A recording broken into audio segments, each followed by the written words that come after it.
الحمد لله وكفى والصلاة والسلام على عباده الذين اصطفى خصوصا على أفضلهم وخاتم النبيين محمد الأمين وعلى آله وصحبه أجمعين. أما بعد فقد قال الله تبارك وتعالى كما ورد في سورة لقمان: أعوذ بالله من الشيطان الرجيم بسم الله الرحمن الرحيم وَلَقَدْ آتَيْنَا لُقْمَانَ الْحِكْمَةَ أَنِ اشْكُرْ لِلَّهِ وَمَنْ يَشْكُرْ فَإِنَّمَا يَشْكُرُ لِنَفْسِهِ وَمَنْ كَفَرَ فَإِنَّ اللَّهَ غَنِيٌّ حَمِيدٌ. وَإِذْ قَالَ لُقْمَانُ لِابْنِهِ وَهُوَ يَعِظُهُ يَا بُنَيَّ لَا تُشْرِكْ بِاللَّهِ إِنَّ الشِّرْكَ لَظُلْمٌ عَظِيمٌ. وَوَصَّيْنَا الْإِنسَانَ بِوَالِدَيْهِ حملته أمه وهنا على وهن وفصاله في عامين أن اشكر لي ولوالديك إلي المصير وإن جاهداك على أن تشرك بي ما ليس لك به علم فلا تطعهما وصاحبهما في الدنيا معروفا واتبع سبيل من أناب إلي ثم إلي مرجعكم فأنبئكم بما كنتم تعملون. يا بني إنها إن تك مثقال حبة من خردل فتكن في صخرة أو في السماوات أو في الأرض يأت بها الله إن الله لطيف خبير.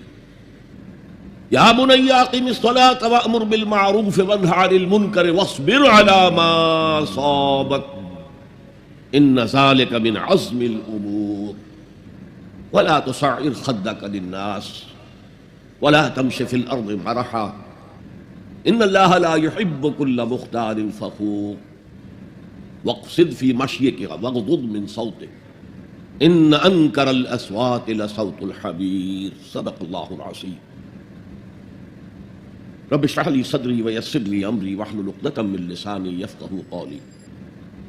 اللهم ربنا الهمنا رشدنا واعذنا من شرور انفسنا. اللهم ارنا الحق حقا وارزقنا اتباعه وارنا الباطل باطلا وارزقنا اجتنابہ. آمین یا رب العالمین.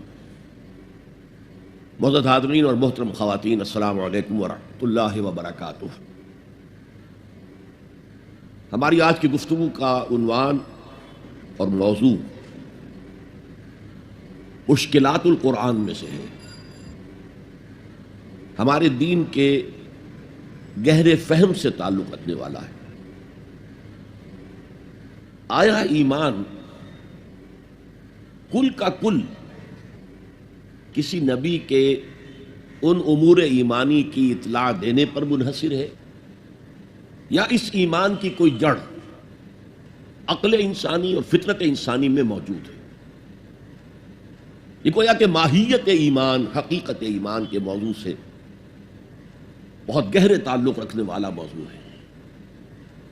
اس کے لیے سب سے پہلے ہم نے منتخب کیا ہے ایک ایسے شخص کے ذکر کو جو نہ نبی تھا نہ کسی نبی کا پیروکار تھا، صرف ایک حکیم اور دانا اور سلیم الفطرت اور سلیم العقل انسان تھا. وہ اپنے غور و فکر سے اور اپنی فطرت کے اندر چھپی ہوئی شہادتوں سے ایمان کے ضمن تک کہاں تک پہنچا، یہ در حقیقت اس موضوع پر ایک مثال ہے جو قرآن میں پیش کی گئی ہے. حضرت لقمان عرب میں مشہور تھے، ایک بہت دانا اور حکیم انسان. ان کے مقولے مشہور تھے، انہیں کوٹ کیا جاتا تھا. جیسے آپ دیکھتے ہیں میں اپنے خطابات میں علامہ اقبال کو کوٹ کرتا ہوں، ایسے ہی ان کو بھی کوٹ کیا جاتا تھا، ان کے اقوال افعال. لیکن وہ عرب نہیں تھے. وہ نوبیا ایک علاقہ ہے کہ جو موجودہ سوڈان اور مصر کی سرحد کے قریب، حصہ سوڈان کا ہے لیکن مصر کے سرحد کے ساتھ ملحق، وہاں کے رہنے والے انسان تھے. سوسائٹی کے کسی اونچے طبقے سے تعلق نہیں تھا، پیشے کے اعتبار سے بڑھئی تھے، کارپینٹر تھے. لیکن اللہ تعالیٰ جس کو چاہے حکمت سے نواز دے. وَمَن يُؤْتَ الْحِكْمَةَ فَقَدْ أُوتِيَ خَيْرًا كَثِيرًا. جس کو اللہ تعالیٰ حکمت عطا کر دے اس کو تو گویا خیر کثیر عطا کر دیا گیا۔ شاہ ولی اللہ دہلوی رحمۃ اللہ علیہ کی ایک تالیف کا نام خیر کثیر بھی ہے، جیسے حجت اللہ البالغہ ان کی مشہور ترین کتاب ہے۔ تو خیر کثیر کیا ہے؟ حکمت۔ اس پہلو سے جیسا کہ میں عظمت قرآن کے ضمن میں عرض کر چکا ہوں کہ تعلیم و تربیت نبوی علی صاحب الصلاۃ والسلام کا جو ٹاپ کا درجہ ہے وہ تعلیم حکمت ہے۔ یتلو علیہم آیاتہ ویزکیہم ویعلمہم الکتاب والحکمہ۔ حضرت لقمان کو اللہ تعالیٰ نے حکمت عطا کی۔ اسی طرح حضرت یحییٰ کے بارے میں آتا ہے وَآتَيْنَاهُ الْحُکْمَ صَبِیًّا، ہم نے اسے بچپن ہی میں حکمت عطا کر دی تھی۔ یہ جو حضرت لقمان ہیں، میں نے ان کے ضمن میں دو لفظ استعمال کیے ہیں، سلیم الفطرت، سلیم العقل۔ پہلے ان کو ڈیفائن کر لیجیے۔ انسان میں ایک عقل ہے، اور یہ ہمارے وجود حیوانی کا حصہ ہے۔ تمام حیوانات میں عقل ہے، تھوڑی ہے، کم ہے، لیکن ہے۔ انسان میں یہ عقل ترقی کرتے ہوئے بہت بلندی پر پہنچی ہے۔ اسی عقل کا ظہور ہوا ہے بڑے بڑے فلسفیوں کی شکل میں۔ سقراط، افلاطون، ارسطو، یہ کون تھے؟ تو عقل جو ہے یہ خود اپنی جگہ پر ایک روشنی ہے، لیکن یہ انتہائی مقصود تک نہیں پہنچا سکتی، اس کی لمیٹیشنز ہیں۔ اقبال کہتا ہے گزر جا عقل سے آگے کہ یہ نور چراغ راہ ہے، منزل نہیں ہے۔ یہ راستہ تو دکھاتی ہے لیکن منزل تک نہیں پہنچا سکتی۔ دوسری طرف لفظ فطرت ہے۔ فطرت کسے کہتے ہیں؟ فطرت کا تعلق انسان کے روحانی وجود سے ہے۔ یہ روحانی وجود جو ہے اپنے اندر کچھ گواہیاں لیے ہوئے ہے۔ اس وجود کے اندر اللہ کی معرفت اور اللہ کی محبت موجود ہے، لیکن پوٹینشل فارم میں ہے، بالقوہ ہے۔ اس کا ظہور ایک پروسیس سے ہوتا ہے۔ اس پروسیس پر ہم بعد میں آج گفتگو کریں گے انشاءاللہ۔ ابھی صرف ان دونوں اصطلاحات کو پہچان لیجیے۔ عقل خالص سے اگر کوئی شخص اس کائنات کی گتھی کو سلجھانا چاہے گا، عقل خالص، فطرت کو نظر انداز کرتے ہوئے، فطرت کے اشاروں کو نظر انداز کرتے ہوئے، فطرت کے اشاروں کی کرتا ہے نگہبانی، یا بندہ صحرائی یا برد کوہستانی، وہ فطرت سے قریب تر ہوتا ہے۔ بڑے بڑے شہروں میں رہنے والے لوگ فطرت سے دور تر ہو جاتے ہیں۔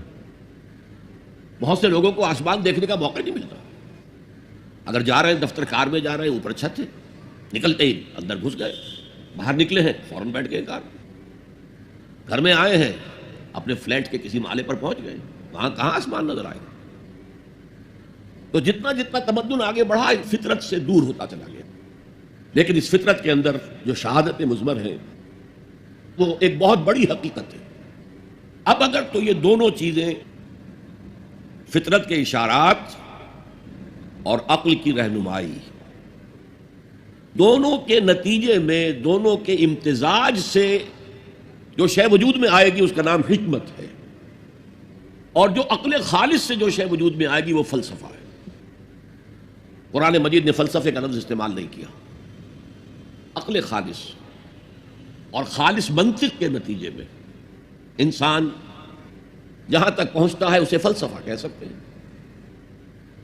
اور یہ فلسفے جو ہیں، میں نے کسی موقع پر شاید عرض کیا ہے کہ ویسے تو بے شمار ہیں، ایگزسٹانشلزم ہے اور امپیریلزم ہے اور میٹیریلزم ہے اور ریئلزم ہے اور آئیڈیلزم ہے، نمن کتنے اس میں، لاجیکل پازیٹیوزم ہے برٹرینڈ رسل کا۔ لیکن یہ دو بڑی بڑی کیٹیگریز میں تقسیم ہے۔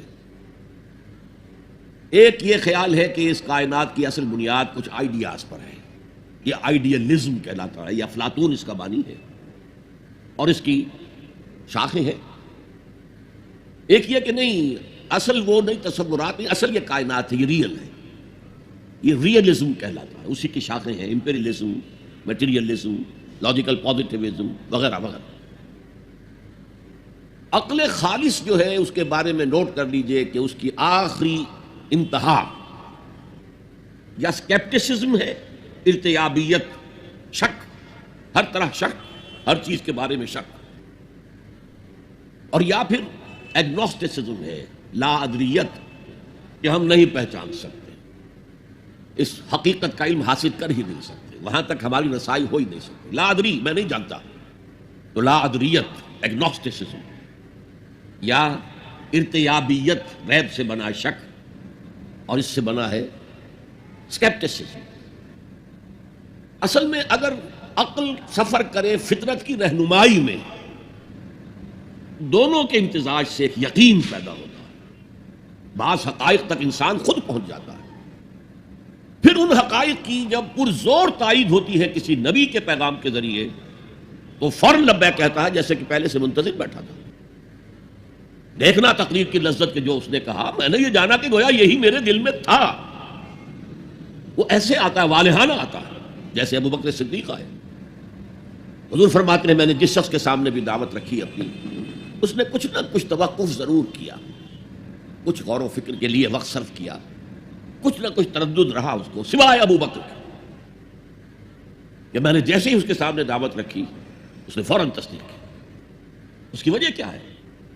وہ ان مقامات پر خود پہنچ چکے تھے اپنی عقل اور فطرت کی رہنمائی میں، تبھی تو تصدیق کر سکتا ہے، ورنہ کتنی بڑی بات ہے، میں اللہ کا رسول ہوں، مجھے مانو، ایمان لاؤ مجھ پر۔ لیکن یہ کہ اگر اندر وہ کچھ موجود ہے پہلے سے، اس بات کی دعوت دے رہے ہیں، تو اس کی تصدیق میں کوئی دیر نہیں لگے گی۔ تو اس کی ایک کامل مثال غور کیجئے کہ ایک شخص جو نہ نبی ہے نہ رسول ہے، اور اس کا اتنا مفصل ذکر ہو رہا ہے، 8 آیات پر مشتمل ایک رکوع مکمل، اور آپ کو معلوم ہے اس سورت کا نام بھی سورہ لقمان ہے، کیونکہ ابھی میں نے رکوع کا لفظ استعمال کیا تو اس کی تعریف بھی آپ کے سامنے بیان کروں۔ حضور کے زمانے میں دو ہی اصطلاحات تھی، آیت سورت، آیات سور۔ اس کے سوا ایک اور اصطلاح تھی، حزب یا منزل۔ قرآن کی سورتوں کو 7 حصوں میں تقسیم کیا گیا تھا، تاکہ روزانہ ایک حصہ کی تلاوت کر کے، جو رات کو ہوتی تھی بالعموم تہجد میں، انسان ایک ہفتے میں قرآن مجید ختم کر لے۔ یہ 3 اصطلاحات تو ہیں دور نبوی کی، آیات، سور، سورتیں، اور احزاب یا منزلیں۔ یہ چوتھی اصطلاح آئی ہے رکوع، یہ صحابہ کے دور کے بعد ہے۔ بڑی صورتوں کو اس لیے رکوعوں میں تقسیم کیا گیا کہ ایک رکوع کو ایک رکعت میں پڑھ لیا جائے، رکعت رکوع کے ساتھ ہے۔ آپ کو معلوم ہے جس سے جماعت میں رکوع مل گیا اس کی رکعت ہو گئی، اس کی رکعت جو ہے وہ پوری ہے۔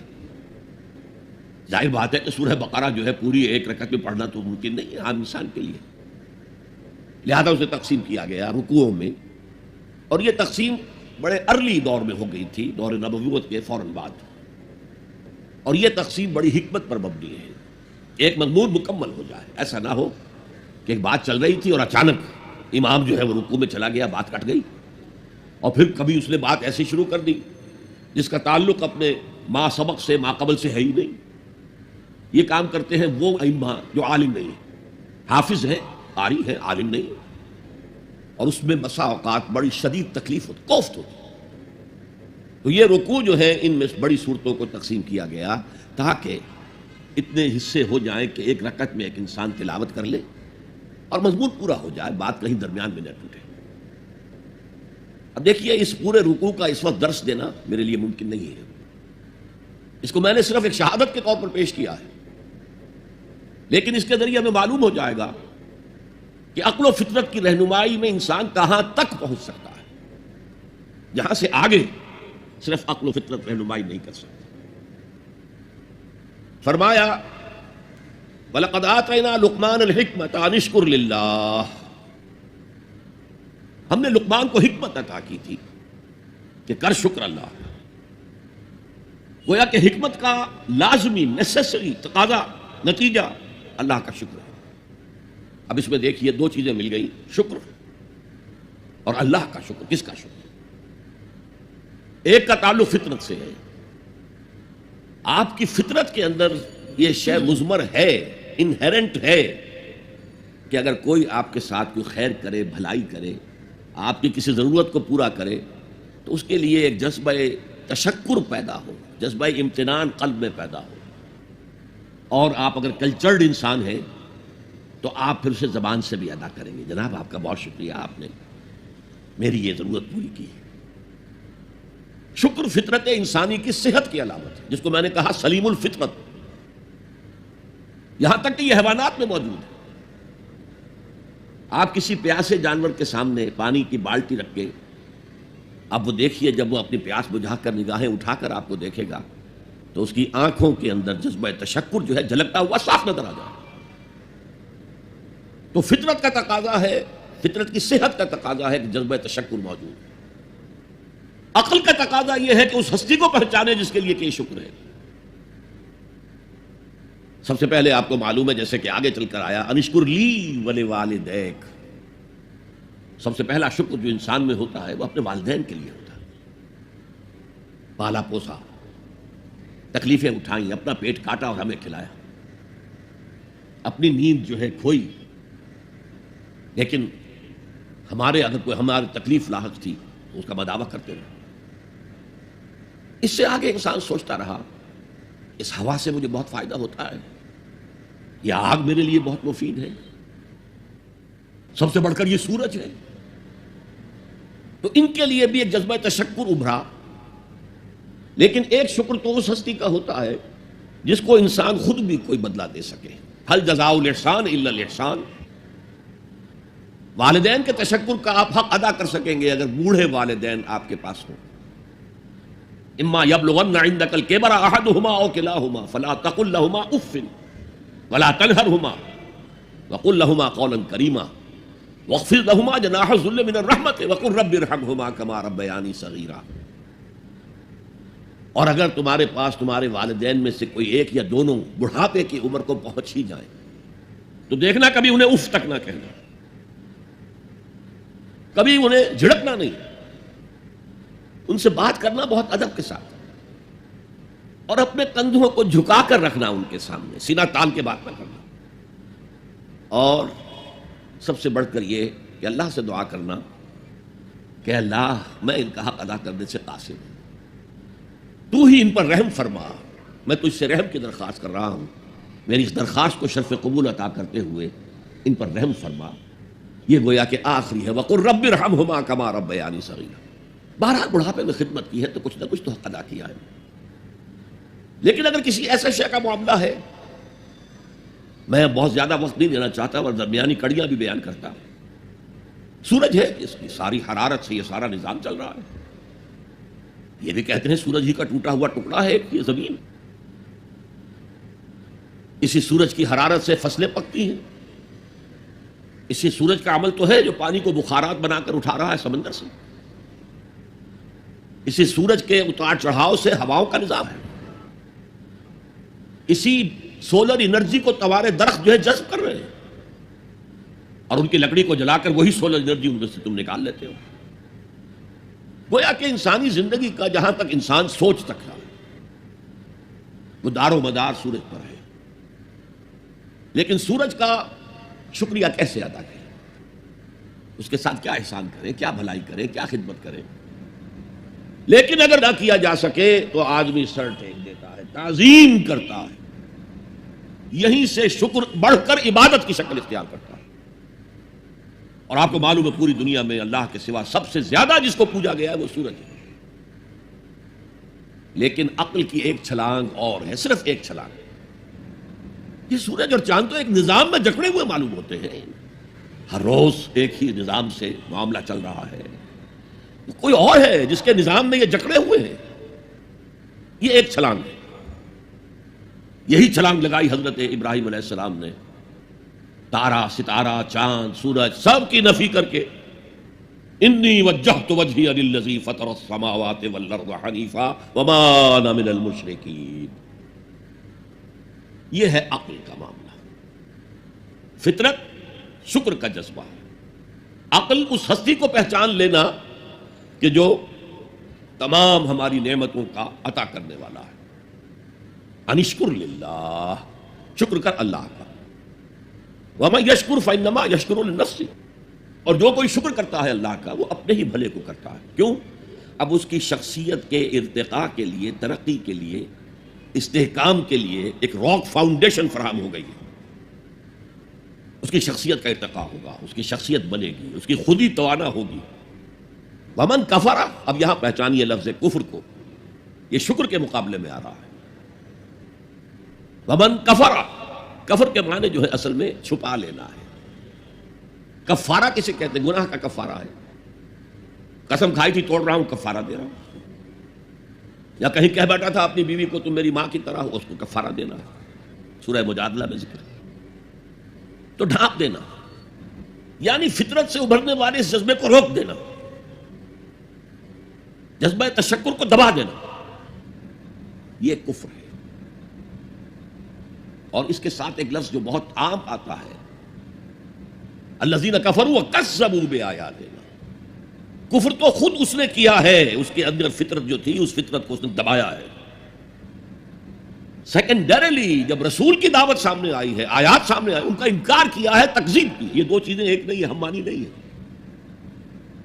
یہ ایسا نہیں ہے کہ جیسے گورا چٹا، یہ گویا کہ ایک ہی مفہوم کے لیے دو الفاظ ہیں، نہیں نہیں، کفر اور شے ہے، تکذیب بالکل دوسری شے ہے، جھٹلا دینا۔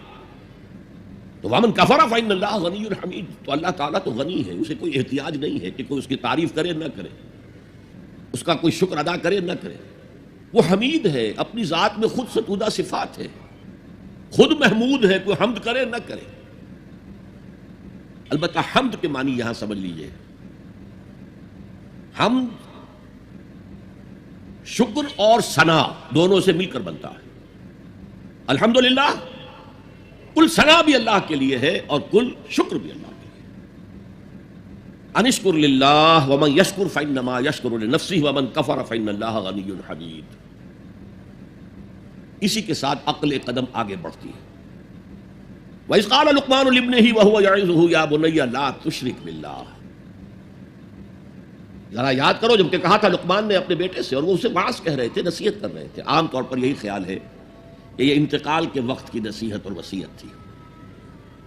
اب ظاہر بات ہے کہ انسان اپنے انتقال کے وقت اپنے بیٹے کو وہی باتیں بتائے گا جو اہم ترین ہیں اس کے نزدیک، اس کی زندگی کا حاصل ہے۔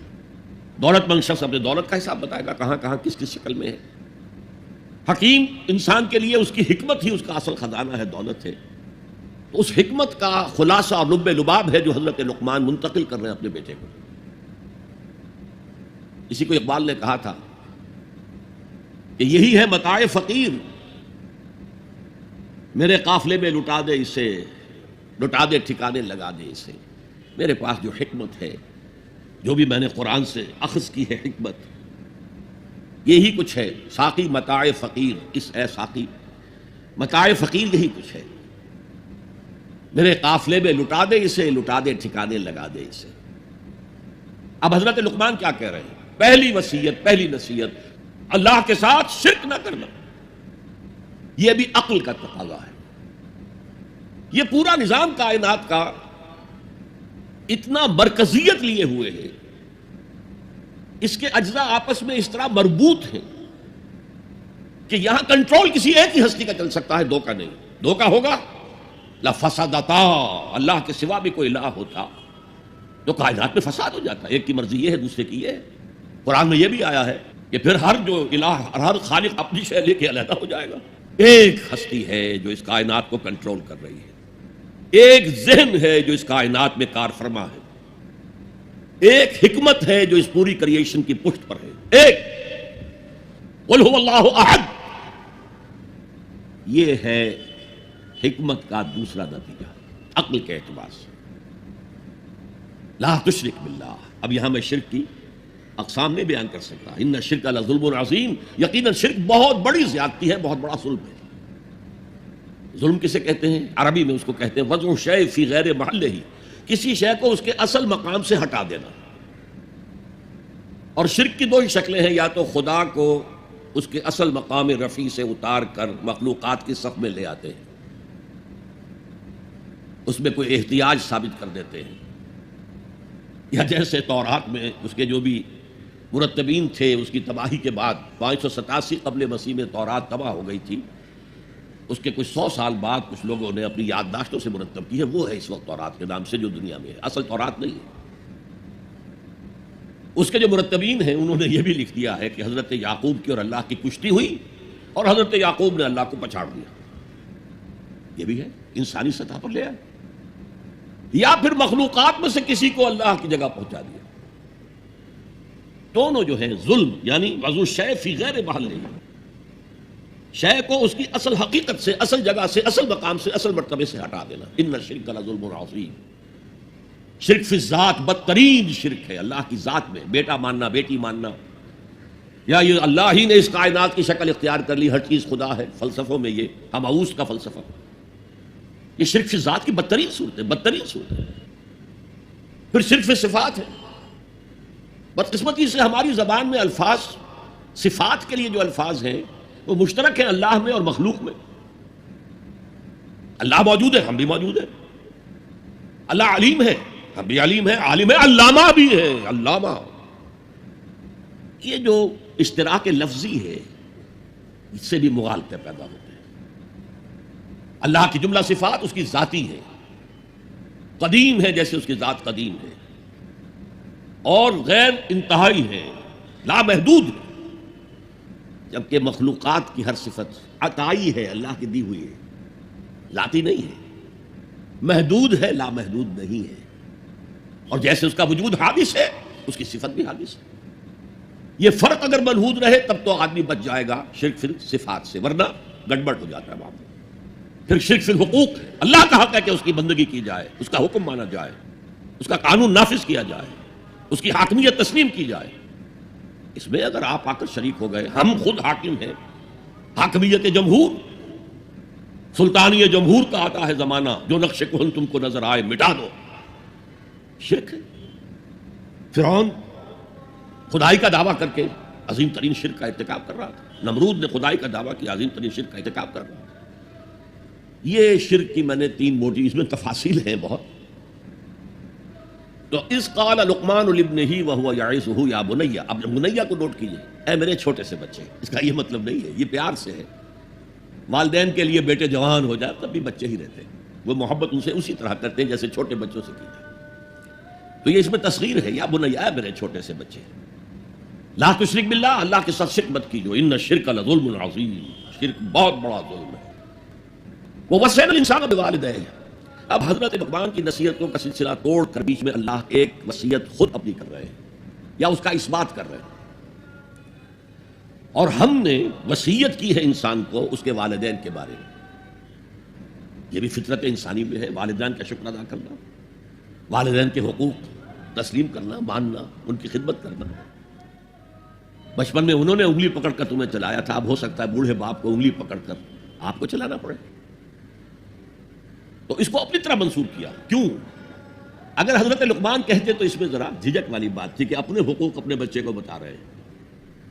اللہ نے مضمون کی تکمیل کے لیے ووصینا الانسان بوالدیہ, اس سے پہلے سورہ عنکبوت میں آیا ہے ووصینا الانسان بوالدیہ حسنا. ہم نے انسان کو وصیت کی ہے والدین کے حق میں بھلائی کی, نیک سلوک کی. اچھا, والدین میں سے والدہ کا معاملہ والد کے مقابلے میں بہت بڑھ کر. والد تو آپ کو معلوم ہے جو بھی ایک تعلق ہوا بیوی سے, اس کے بعد کا جو سارا معاملہ ہے وہ تو ماں کے پیٹ میں, ماں کا خون چوس کر وہ بچہ پل رہا ہے. حملتہ امہ وہنا علی وہن, اسے اٹھائے رکھا اس کی ماں نے کمزوری پر کمزوری جھیل کر.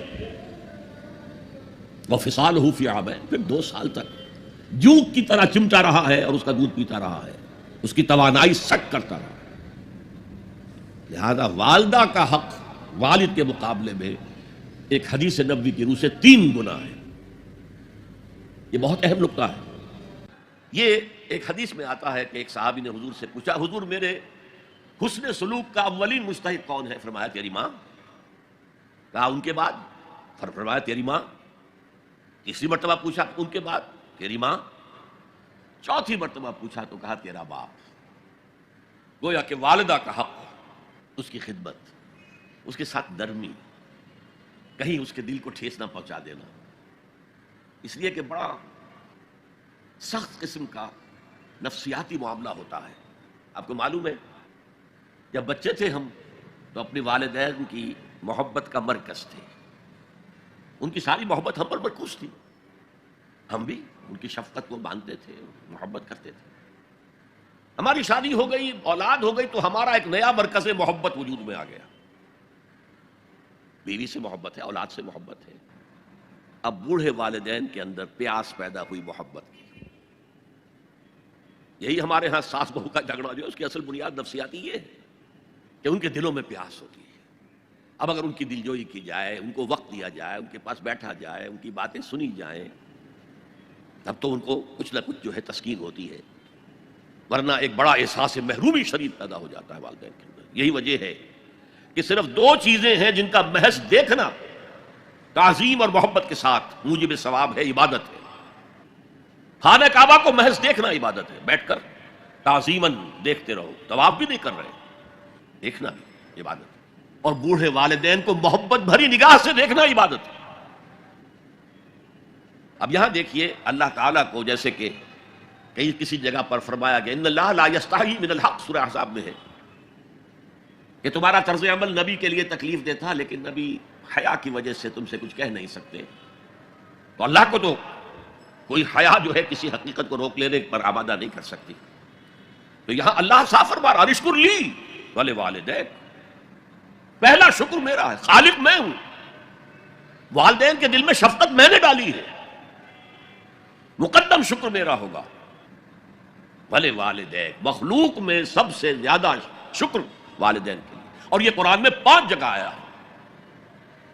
وَقَضَىٰ رَبُّكَ أَلَّا تَعْبُدُوا إِلَّا إِيَّاهُ وَبِالْوَالِدَيْنِ إِحْسَانًا، سورہ بنی اسرائیل، سورہ بقرہ میں ہے، سورہ نساء میں ہے، ان اشکر لی وَلِوَالِدَيْكَ إِلَيَّ الْمَصِيرُ، لوٹنا تو میری طرف ہے، میں حساب لے لوں گا کہ تم نے میرا بھی شکر ادا کیا تھا یا نہیں، اور اپنے والدین کا بھی شکر ادا کیا تھا یا نہیں۔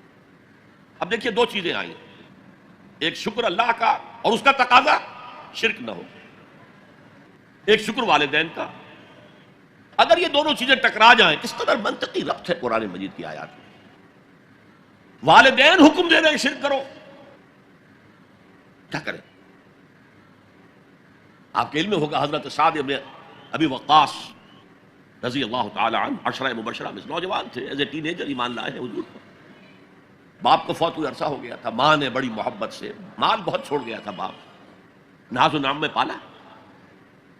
اب سعد ایمان لے آئے حضور پر، والدہ نے کہا تم نے اپنے باپ کے دین کو چھوڑ دیا، میں جان دے دوں گی اگر تم اس سے واپس نہ آئے، اور اپنے مشرکانہ عقائد کو تم نے دوبارہ اختیار نہ کیا، مرن برت رکھ لیا۔ اب کیا بیت رہی ہوگی، کس قدر سلیم الفطرت نوجوان تھا سعد، جو نوجوانی میں حضور پر ایمان لایا۔ لیکن فطرت کے اندر جو چیز مثبت تھی، والدین کا ادب، اللہ جسے اپنی طرف منسوب کر رہا ہے وہ فطرت ہے۔ اب یہ ٹکرا رہے ہیں، کیا کریں؟ آیت نازل ہوئی، اور یہ آیت سورہ عنکبوت میں بھی ہے، جیسا کہ میں نے بیان کیا کہ نہیں، یہاں اگر وہ تمہیں مجبور کرے، جاہداکا کا لفظ بھی یہاں پہ نوٹ کیجئے، اگر تم سے جہاد کرے، یہ جہاد صرف مسلمان نہیں کرتا، جہاد تو کافر بھی کرتا ہے، مشرک بھی کرتا ہے، لیکن جہاد ہے، مجبور کر رہے ہیں، پریس کر رہے ہیں کہ اپنے آبائی دین میں واپس آ جائے۔ مصعب بن عمیر کو برہنہ مادرزاد کر کے چچا نے نکال دیا، نہایت ناز و نام میں پلا ہوا نوجوان۔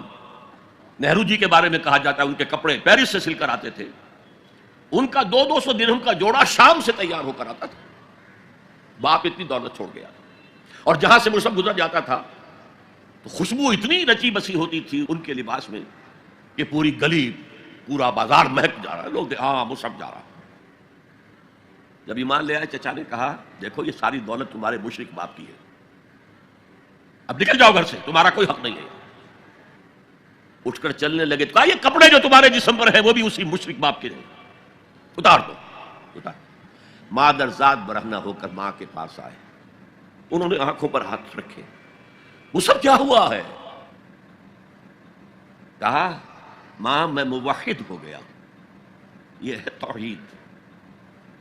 موحد اپنے آپ کو سمجھنا کچھ اور ہے، زندہ قوت تھی زمانے میں یہ توحید کبھی، اور اب کیا ہے؟ فقط ایک مسئلہ ہے علم کلام۔ وَإِن جَاهَدَاكَ عَلَىٰ أَن تُشْرِكَ بِي مَا لَيْسَ لَكَ بِهِ عِلْمٌ فَلَا تُطِعْهُمَا۔ اچھا یہ 2 انداز آتے ہیں شرک کے بارے میں، مَا لَيْسَ لَكَ بِهِ علم، تمہارے پاس کوئی علم نہیں ہے ان ہستیوں کے بارے میں جن کے بارے میں کہا جاتا ہے کہ وہ خدا کی شریک ہے، عقل جو ہے یہ عقل انسانی تسلیم نہیں کرتی کہ ایک ہی ارادہ ہے، ایک ہی اسکیم ہے، ایک ہی حکمت ہے، ایک ہی پلان ہے جو پوری کائنات کو اپنے احاطے میں لیے ہوئے. یا کہا جاتا ہے ما لم ينزل به سلطانا، کسی ایسی ہستی کو شریک نہ کرو جس کے لیے اللہ نے کوئی سند نہیں اتاری. اللہ اگر کہتا میرے ساتھ یہ بھی شریک ہے تو ٹھیک ہے، ہم اللہ کو سجدہ کرتے ہیں، اس کو بھی کر دیتے ہیں. جیسے کہ حضور سے کہلوایا گیا ان کان للرحمن ولد فانا اول العابدین، اگر رحمان کا کوئی بیٹا ہوتا سب سے پہلے میں عبادت کرتا اس کی. کوئی نہیں ہے، نہ بیٹا ہے نہ بیٹی ہے. قل هو اللہ احد اللہ الصمد لم یلد ولم یولد ولم یکن له کفوا احد. تو فرمایا وَإِن جَاهَدَاكَ عَلَىٰ أَن تُشْرِكَ بِي مَا لَيْسَ لَكَ بِهِ عِلْمٌ فَلَا تُطِعْهُمَا. لیکن یہی توازن دیکھیے، یہ صرف اللہ کے کلام میں ہو سکتا ہے، یہ نہیں کہ پھر ان کو دفاع کرو، ان سے کوئی تعلق نہ رکھو. نہیں، صاحبهما فی الدنیا معروفا، ان کا کہنا تو مت مانو اس معاملے میں. اللہ کا حق احق ہے، بالا تر ہے، لیکن ان کے ساتھ دنیا میں رہو معروف طریقے سے، ان کے حقوق ادا کرو. چاہے مشرک ہے والدین، چاہے کافر ہے والدین، ان کی خدمت تمہارے ذمے ہے، ان کی ضروریات پورا کرنا تمہارے ذمے ہے اپنے مقدرت کے مطابق.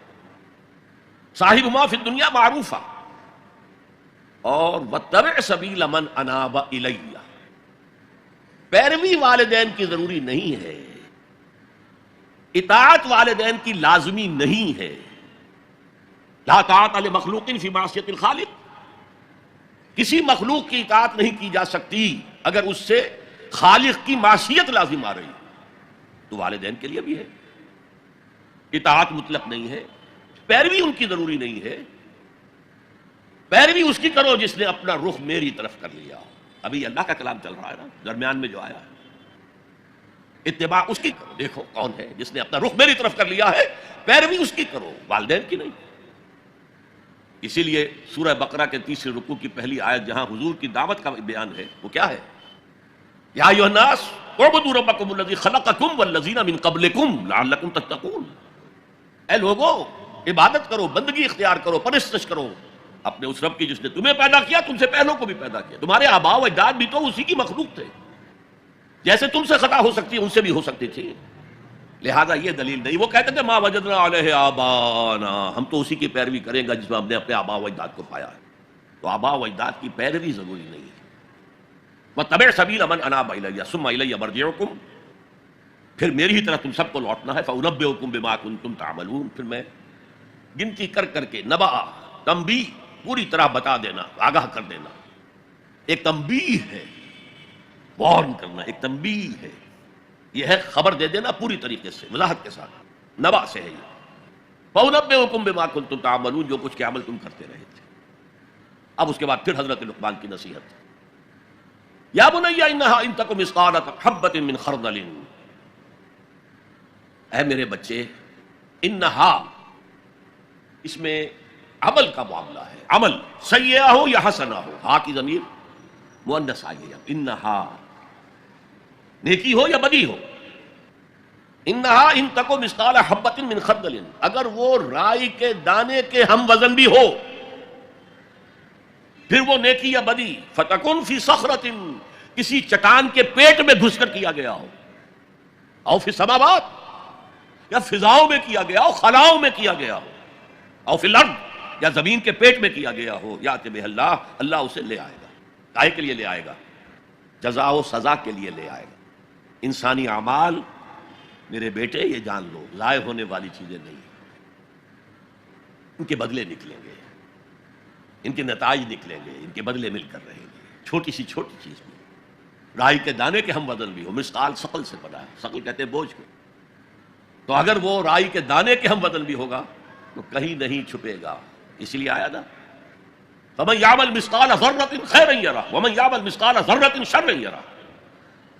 کسی نے اگر ذرے کے ہم وزن نیکی کی ہوگی وہ بھی اپنے سامنے پائے گا، اور ذرے کے ہم وزن کوئی بدی کی ہوگی وہ بھی سامنے پائے گا. ان اللہ لطیف خبیر، یقیناً اللہ تعالی لطیف ہے، باریک بین ہے، اور خبیر ہے، باخبر ہے، ہر شے سے باخبر ہے. لا یخفی علیہ شیء فی الارض ولا فی السماء، کوئی شے اس پر مخفی نہیں ہے، نہ زمین کی نہ آسمانوں کی. تیسری نصیحت، یا بنی اقم الصلاۃ وامر بالمعروف وانہی عن المنکر واصبر علی ما اصابک، اے میرے بچے نماز قائم رکھ۔ اب نماز سے مراد کون سی نماز ہے؟ آپ اس سے اپنی نماز نہ سمجھیے۔ ہم سے پہلے بنی اسرائیل کے اندر کچھ اور نماز کی شکل تھی، ہمیں کچھ اور نماز کی شکل دی گئی ہے، ہمیں نماز کے اوقات اور دیے گئے، ان کے کچھ اور تھے، لیکن کیا شے مشترک ہے؟ اللہ کے ساتھ ایک لو لگانے کی شکل، اللہ کے ساتھ تجدید عہد کرتے رہنا، اللہ تعالیٰ کے ساتھ ایک تعلق قلبی اور ایک ربط ذہنی برقرار رکھنے کا کوئی نظام ہونا چاہیے۔ وہ ستون مانو اسے، الصلاۃ عماد الدین، تو نماز قائم رکھ، میں نے ترجمہ رکھ کیا ہے، کر نہیں۔ ظاہر بات ہے کہ لقمان بھی نماز پڑھتے ہوں گے، جو بھی نماز تھی ان کی، اور یقیناً ان کا بیٹا بھی پڑھتا ہوگا، اس لیے یہاں نماز قائم کر کی بجائے بہتر ترجمہ ہے نماز قائم رکھ۔ وامر بالمعروف ونہی عن المنکر، اب پھر فطرت کا معاملہ آ گیا۔ فطرت انسانی واقف ہے کہ یہ شر ہے، یہ خیر ہے، جسے میں نے اس سے پہلے کہا ہے کئی مرتبہ، بیسک ہیومن موریلٹی، جو پوری انسانیت کی میراث ہے، ہر مذہب میں وہی ہے، اسی کی بنیاد پر کچھ لوگ ڈیولپ کرتے ہیں فلسفہ وحدت ادیان، لیکن وہ بات درست نہیں ہے۔ البتہ یہ کہ جہاں تک بنیادی اخلاقی تعلیمات ہیں وہ مشترک ہیں، وہ انسانوں کی مشترک میراث ہے۔ جھوٹ مت بولو، سچ بولو، وعدہ خلافی نہ کرو، وعدہ پورا کرو، راہ میں کوئی بھٹک رہا ہو تو راستہ دکھاؤ، کوئی اندھا ہے تو انگلی پکڑ کر اسے سڑک پار کرا دو، یہ فطرت انسانی ہے۔ اس پہلو سے معروف کا لفظ آیا، نیکی کا لفظ نہیں آیا یہاں، جانی پہچانی شے۔ اذا ساءتک سیئتک وحرتک حسنتک فانت مؤمن، اگر تمہیں کوئی نیکی کا کام کر کے مسرت حاصل ہو، دل میں انشراح ہو جائے، اللہ نے مجھے توفیق دی، اور کوئی برا کام کر کے برا لگے، یہ میں نے کیا کر دیا، نہیں کرنا چاہیے تھا، تو تم مومن ہو، تو معروف شے ہے، جانی پہچانی چیز ہے نیکی، اور منکر ہے، فطرت انسانی اباح کرتی ہے برائی سے۔ یہ علیحدہ بات ہے کہ انسان جو ہے اپنی فطرت کے خلاف چلتا ہے، اپنے مفادات کو دیکھتا ہے، دنیا پرستی میں غرق ہو گیا ہے، کہ اندر سے اس کا ضمیر کانشنس اسے ملامت کرتا ہے، تم غلط کام کر رہے ہو۔ پھر آیا بر میں ہم دیکھ سکے وہ اپنے آپ کو سیٹسفائی کرنے کے لیے کہتا ہے میں فلاں فلاں نیکی کا کام بھی تو کر رہا ہوں، تو اتنا مضطرب کیوں ہے؟ یہ سارا معاملہ معروف منکر، یا بنی اقم الصلاۃ وامر بالمعروف وانہی عن المنکر، اے میرے بچے نماز قائم رکھیو۔ انتقال کے وقت کی یہ وصیت ہے، اور نیکی کا حکم دیتا رہیو، معروف شے کا پرچار کریو، یہ وہی مضمون آ گیا سورۃ العصر کا، والعصر ان الانسان لفی خسر الا الذین آمنوا وعملوا الصالحات وتواصوا بالحق وتواصوا بالصبر۔ یا بنی اقم الصلاۃ، یہ عمل صالح، شرک سے بچ گئے، یہ ایمان ہے، توحید ہے۔ وامر بالمعروف ونہی عن المنکر، حکم دے نیکی کا، بھلائی کا، معروف کا، اور روک منع کر منکر سے، جس سے اباح کرتی ہے انسان کی فطرت، جس میں وہ جانتی ہے کہ یہ کام اچھا نہیں ہے۔ وَاصْبِرْ عَلَىٰ مَا أَصَابَكَ، وہ صبر بھی آ گیا، وَتَوَاصَوْا بِالصَّبْرِ، اور پھر جو بیتے اس پر صبر کیجو، اس لیے کہ امر بالمعروف اور نہی عن المنکر بڑا کڑوا فعل ہے یہ، خاص طور پر نہی عن المنکر کسی کو اچھا نہیں لگتا، ریزنٹمنٹ ہوتی ہے۔ بچے بھی جیسا کہ میں عرض کر چکا ہوں، اگر آپ کہہ دیں بھائی یہاں مت کھیلو، یہ کھیلنے کی جگہ نہیں ہے، تو پھر اکثر و بیشتر اپنی عزت سلامت لے کر گھر جانا ممکن نہیں ہوگا۔ اور جو سب سے بڑا حق ہے، یہ زمین، یہ کائنات اللہ کی ہے، وہ اس کا حاکم ہے، اس کی حاکمیت قائم کرو۔ تو جو خدا بنے بیٹھے ہوں اپنی حاکمیت کا سکہ چلا رہے ہیں، وہ برداشت کریں گے؟ یہ دیکھیے عیسائیت میں بھی یہ تصور موجود ہے، آخر ہے تو حضرت عیسیٰ نبی تھے نا، اللہ کے رسول تھے، ان کی جو سورہ فاتحہ ہے، جیسے ہماری نماز کی کوئی رکعت نہیں ہو سکتی سورہ فاتحہ کے بغیر، اسی طرح لارڈز پریئر ہے ان کی جو سورہ فاتحہ کی جگہ ہے، اور اس میں یہ جملہ دائی kingdom come thy will be done on earth as it is in heavens, اے رب تیری حکومت آئے، تیری سلطنت آئے، جسے آسمانی بادشاہت بھی کہا گیا ہے، اے رب تیری بادشاہی آئے، تhy kingdom come, thy will be done on earth، تیری مرضی زمین پر بھی اسی طرح پوری ہو as it is in heavens، جیسے آسمانوں میں پوری ہو رہی ہے۔ پوری کائنات تو تیرے حکم کے آگے سر بسجود ہے، دنیا میں تیرے خلاف بغاوت ہو گئی، اے رب تیری حکومت یہاں بھی قائم ہو جائے، یہاں بھی تیری مرضی کے مطابق معاملات طے ہوں۔ اب اس میں ظاہر بات ہے ریزنٹمنٹ ہوگا، جو خدائی کا تخت جمائے بیٹھے ہوں، جن کے ویسٹڈ انٹرسٹ ہوں، جو اس معاشرے میں پریولیج کلاسز ہوں، وہ کبھی گوارا نہیں کریں گے۔ تو یہ معمولی سی ریزنٹمنٹ کے ساتھ ساتھ بڑے سے بڑے ٹارچرز آئیں گے، سزائیں دی جائیں گی، مارا جائے گا، قتل کیا جائے گا، جیلوں میں بھرا جائے گا، لیکن فرمایا وَاصْبِرْ عَلَىٰ مَا أَصَابَكَ، جو بھی پڑے تم پر پھر جھیلو اور برداشت کرو۔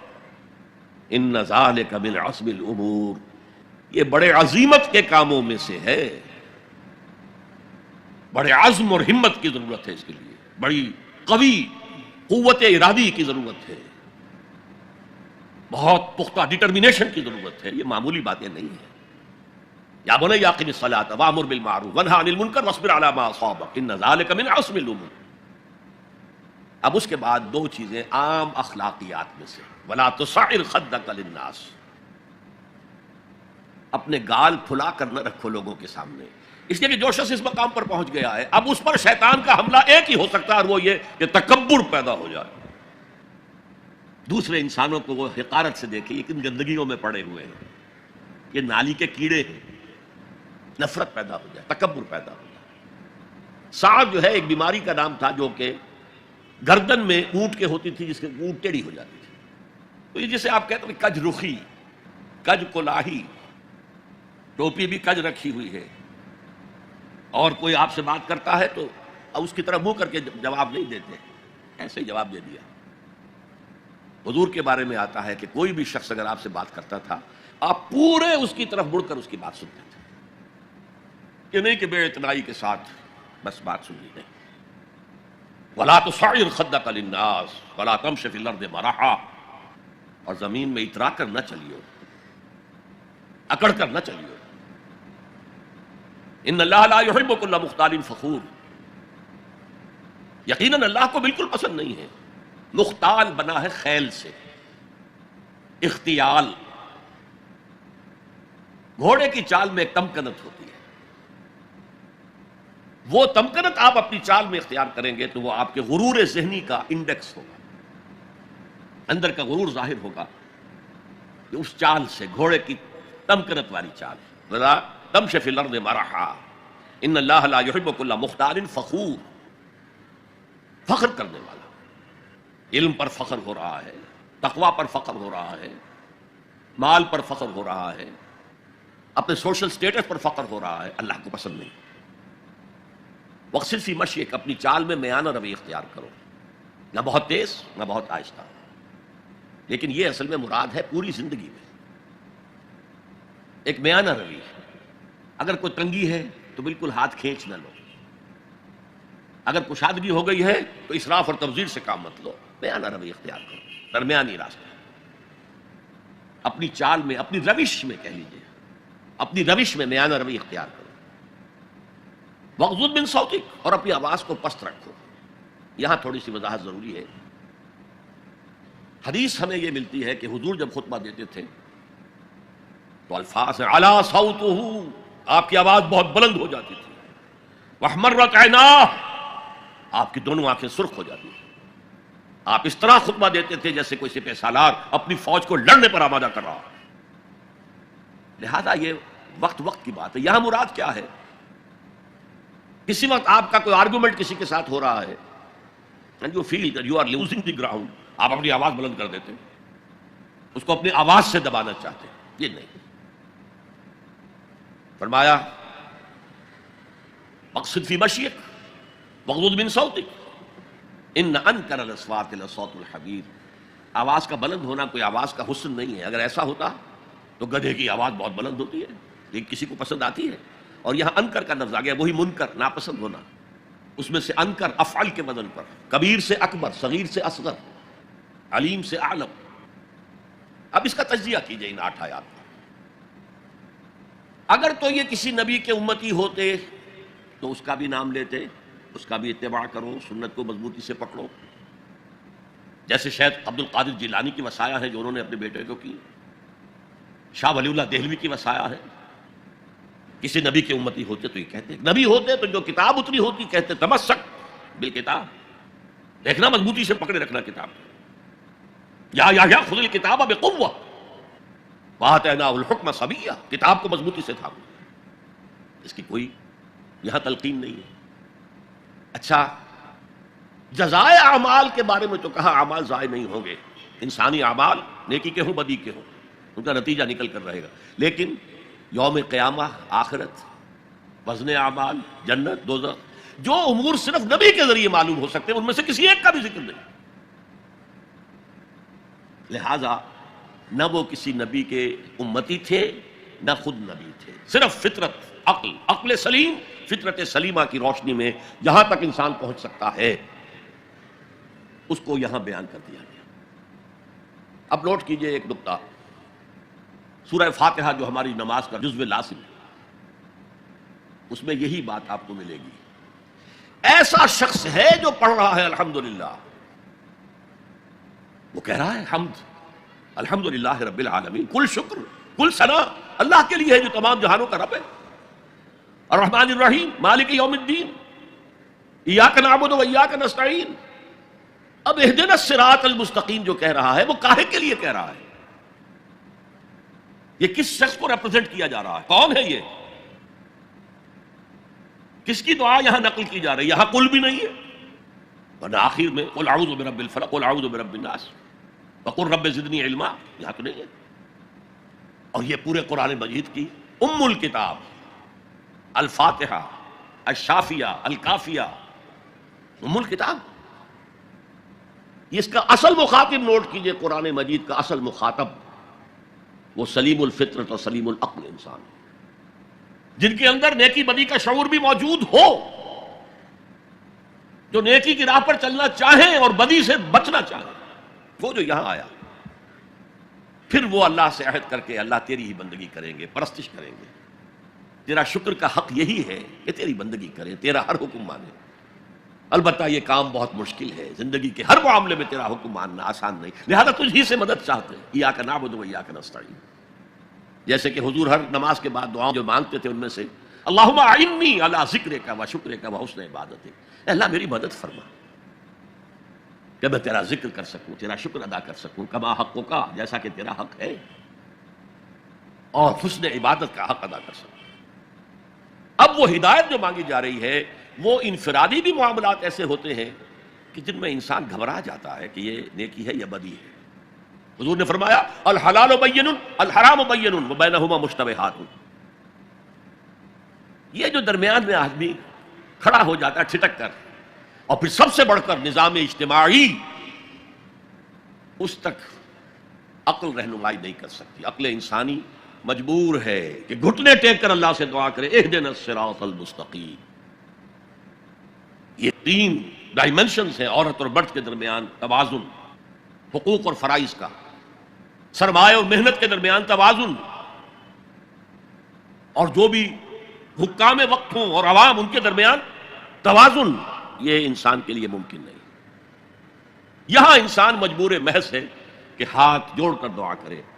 اور دیکھیے اسی کا ثبوت کیا ہے، جب اس اہدنا الصراط المستقیم کا جواب شروع ہوا ہے، یہ تو سوال تھا نا، سائل بن کر ہم نے کہا، اور اب سورہ بقرہ سے جواب شروع ہو رہا ہے. دیکھو یہ ہدایت کی کتاب ہم تمہیں دے رہے ہیں، الف لام میم ذالک الکتاب لا ریب فیہ ھدی للمتقین. یہ ہدایت ہے صرف ان کے لیے جو بچنا چاہتے ہیں. جسے کانٹ نے کہا ہے مورل لا ود ان، اس نے کہا کہ وجود ہستی کے دو دلیلیں ہیں سب سے بڑی، the starry heavens above and the moral law within. ہمارے اندر مورل لا ہے، یہ اچھا ہے یہ برا ہے، یہ خیر ہے یہ شر ہے، یہ مورل لا ہے اندر. جن کا یہ مورل لا فطرت کی صحت و سلامتی کی بنیاد پر برقرار ہے، جو تمیز کرتے ہیں بھلائی اور برائی میں، ان کے لیے ہدایت ہے.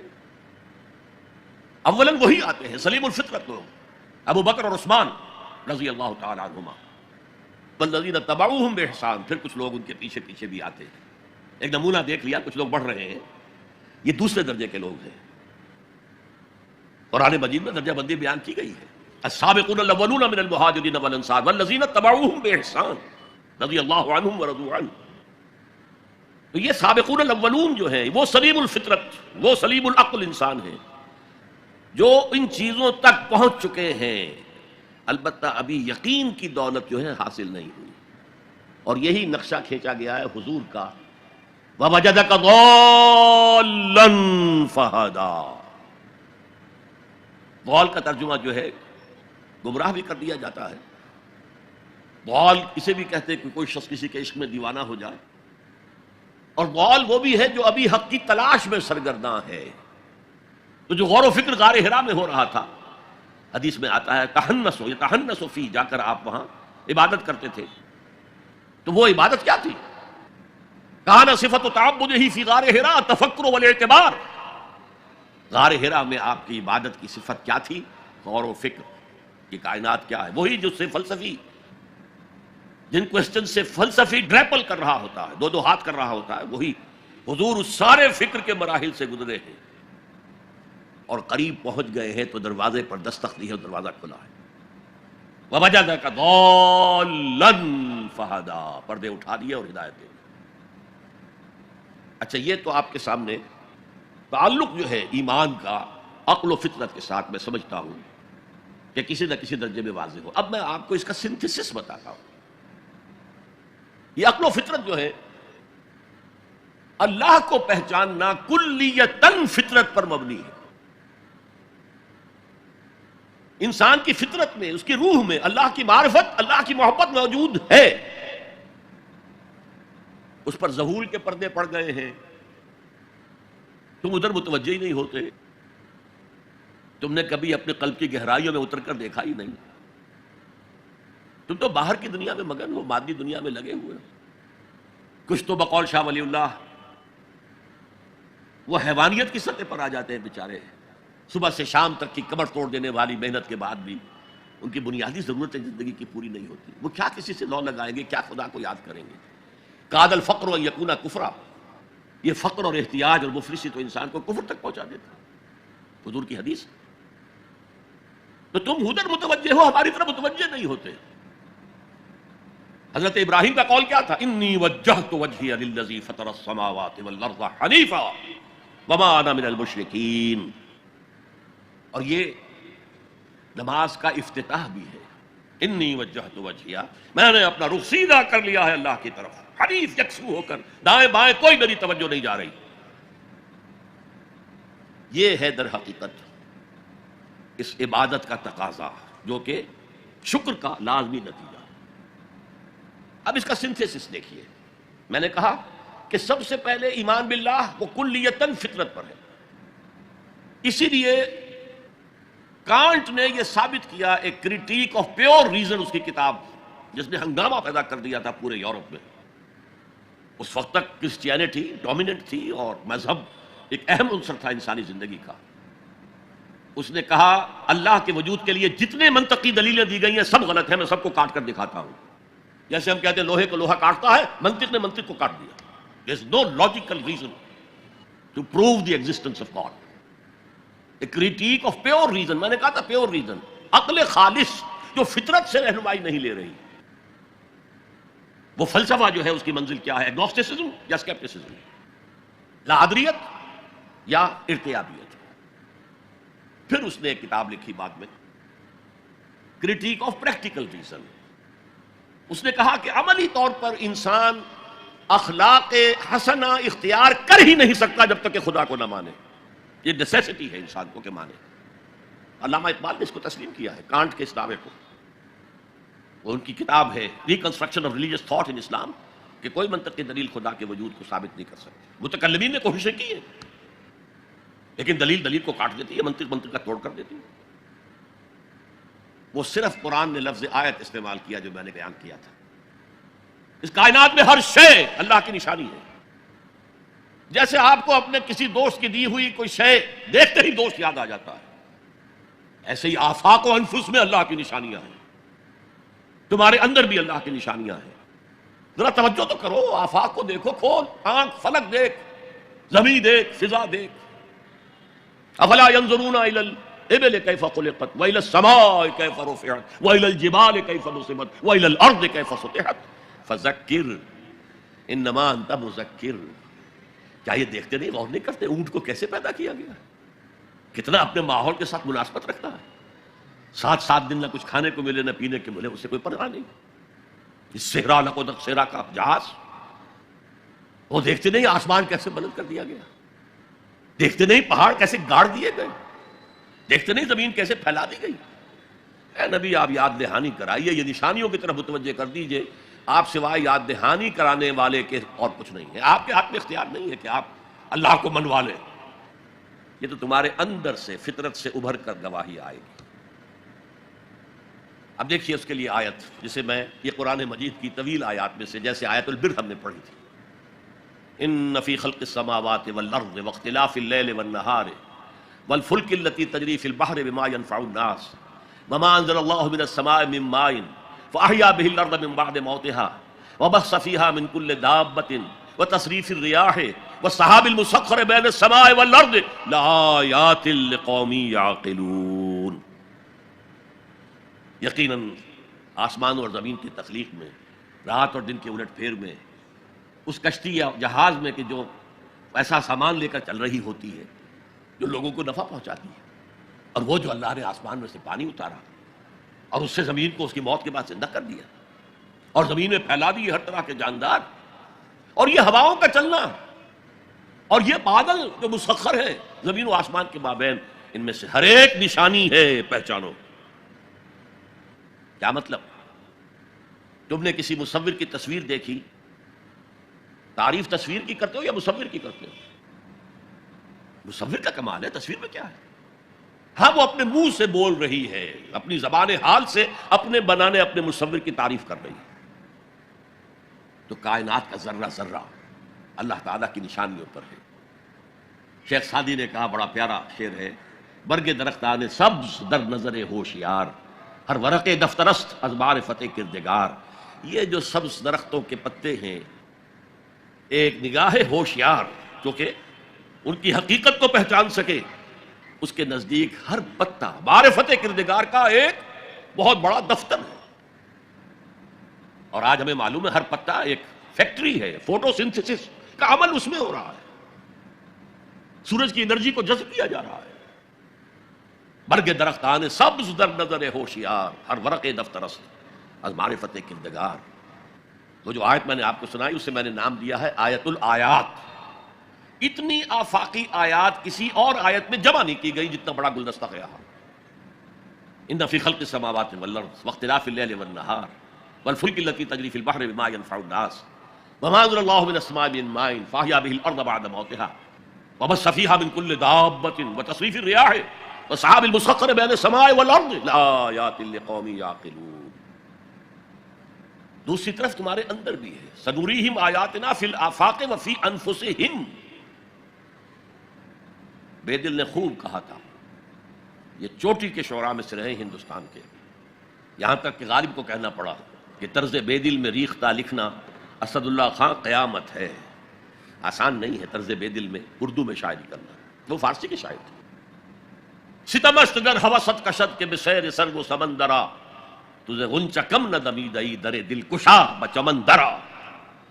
کتنے ستم کی بات ہے. تمہاری خواہش آمادہ کرتی ہے کہ چلو چمن میں دیکھو، پھولوں کی بہار دیکھو، درختوں کی بہار دیکھو، گھاس کے اوپر چہل قدمی کرو. ارے تم خود ایک پھول سے زیادہ کھلے ہوئے ہو. کبھی اپنے دل کا دروازہ کھول کر اس میں داخل ہو کر اپنے حسن معنوی کا مشاہدہ کرو. ستمست گر ہوست کشد کہ بسیر سر و سمندرا تجھے غنچہ کم نہ دمیدئی. دمکتا ہوا غنچہ ہو تم خود، در دل کشا بچمندرا. آیات الہیہ اندر بھی موجود ہے. اچھا، ان آیات کے ذریعے سے اللہ کی پہچان ہو گئی، اللہ یاد آ گیا، تھا اندر موجود، اللہ کی علم اور معرفت موجود تھی، پردے آ گئے تھے، ظہور تھا. یا جیسے ایک جگہ کہا گیا کلا بل رانا علی قلوبہم، ان کے دلوں کے اوپر جو بھی بدکاریاں وہ کرتے رہے ہیں اس سے زنگ لگ گیا، حجابات آ گئے، شیخ علی حجویری رحمۃ اللہ علیہ، جنہیں داتا گنج بخش کہا جاتا ہے، اگرچہ یہ لفظ نہیں کہنا چاہیے، انہوں نے کتاب کا نام کیا رکھا؟ کشف المحجوب، جو پردے میں آیا ہوا ہے، اوٹ میں آیا ہوا ہے، اسے کھولنا۔ تم اوٹ میں ہو، تمہارے اندر موجود ہے اللہ کی معرفت، البتہ اس کا ایک نتیجہ یہ نکلنا چاہیے اب تمہارے لیے محبوب ترین ہستی اللہ ہو جائے۔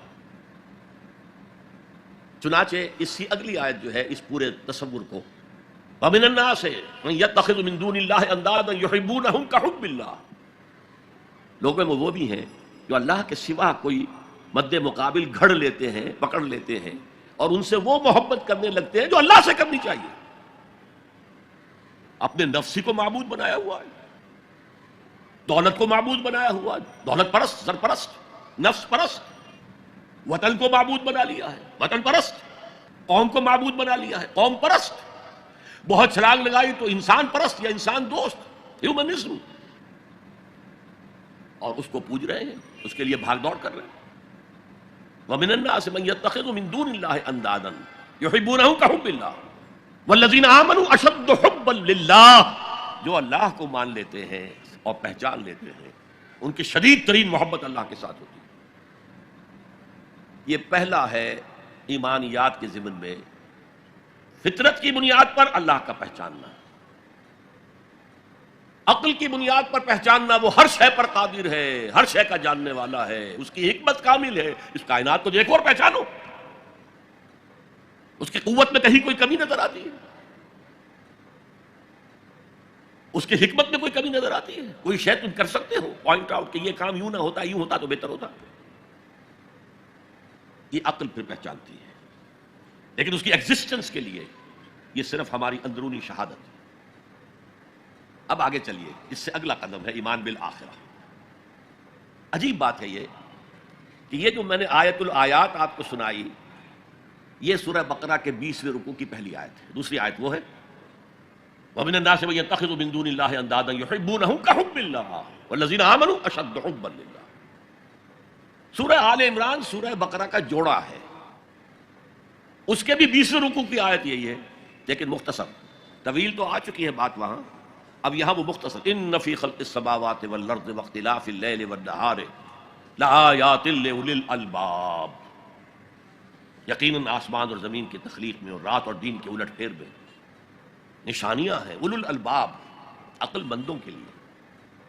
لب کہتے ہیں کسی چیز کا اصل مغز، لب لباب، ہماری پوری گفتگو کا لب لباب یہ ہے۔ تو انسان کے لیے عقل سب سے بڑی شے ہے، ہمارے حیوانی وجود کی سب سے اونچی شے کیا ہے؟ عقل ہے۔ تو وہاں کہا تھا لآیات لقوم یعقلون، یہاں کہا لآیات لأولی الالباب، they are equal، القرآن یفسر بعضہ بعضا۔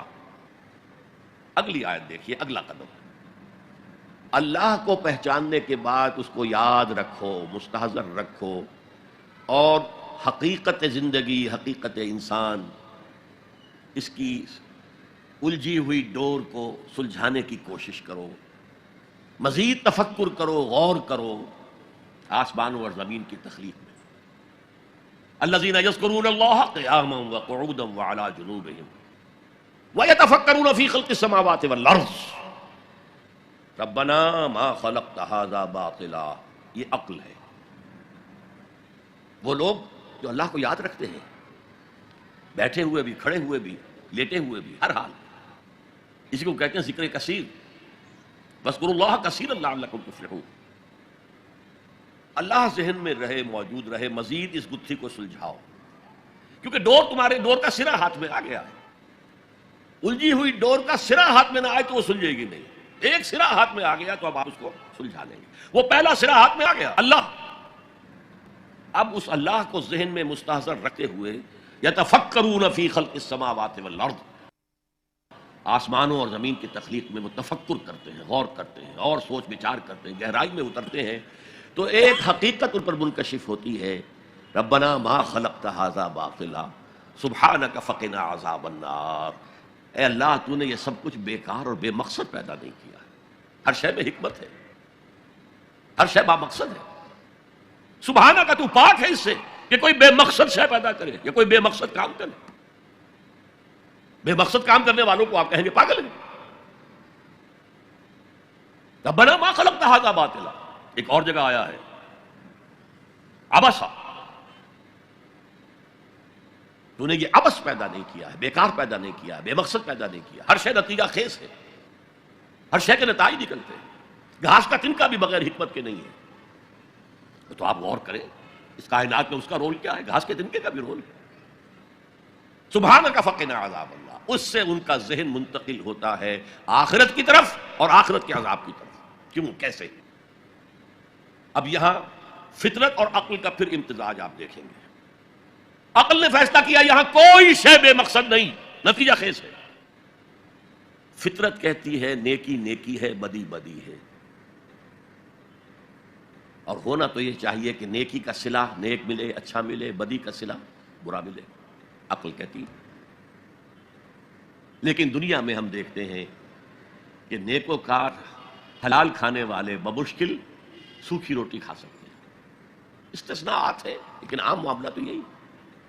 حرام خور، دھوکہ دینے والے، سودی کاروبار کرنے والے، ہیروئن کا کاروبار کرنے والے، منشیات کا کاروبار کرنے والے، انسان کے صفری جنسی جذبات کو بھڑکا کر آمدنی حاصل کرنے والے وہ عیش کر رہے ہیں. تو اصول تو یہ ہے کہ گندم از گندم پہ رویت، جو سے جو. گندم سے گندم اگنی چاہیے، جو سے جو اگنا چاہیے. یہ کیا ہو رہا ہے یہاں؟ نیکوکاروں کو کیا ملا؟ نسل انسانی کا سب سے بڑا نیک انسان محمد صلی اللہ علیہ وسلم، اور کئی کئی وقت کے فاقے آتے تھے. ان کی نیکی کا کوئی صلہ دیا جا سکتا ہے دنیا میں سوائے اس کے کہ ان پر درود پڑھیں. اللہم صلی علی عبدک و نبیک و رسولک و خلیلک محمد و بارک وسلم. درود پڑھیں. اور بدترین انسانوں کو آپ کیا سزا دے سکتے ہیں؟ ہٹلر نے اگر خودکشی نہ کی ہوتی تو آپ اگر فورسپ سے لے کر اس کا ایک ایک رواں نکالتے اور اس کے مسلز کا بھی ایک ایک جو ہے علیحدہ کر دیتے تو کیا اس کے جرائم کی سزا ہو جاتی؟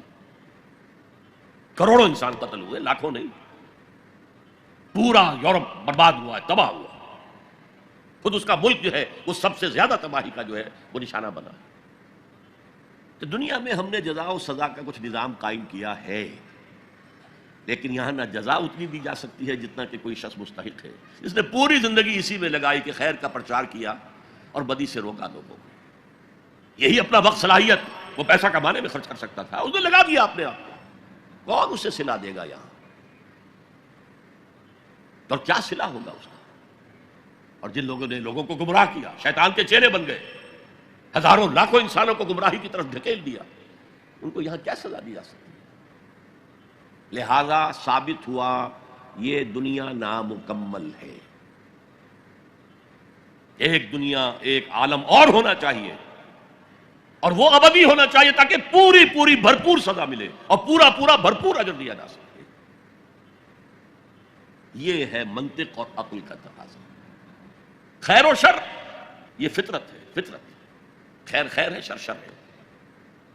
آج کل کی دنیا میں تو کہہ دیا جاتا ہے nothing is good or bad, only thinking makes it so.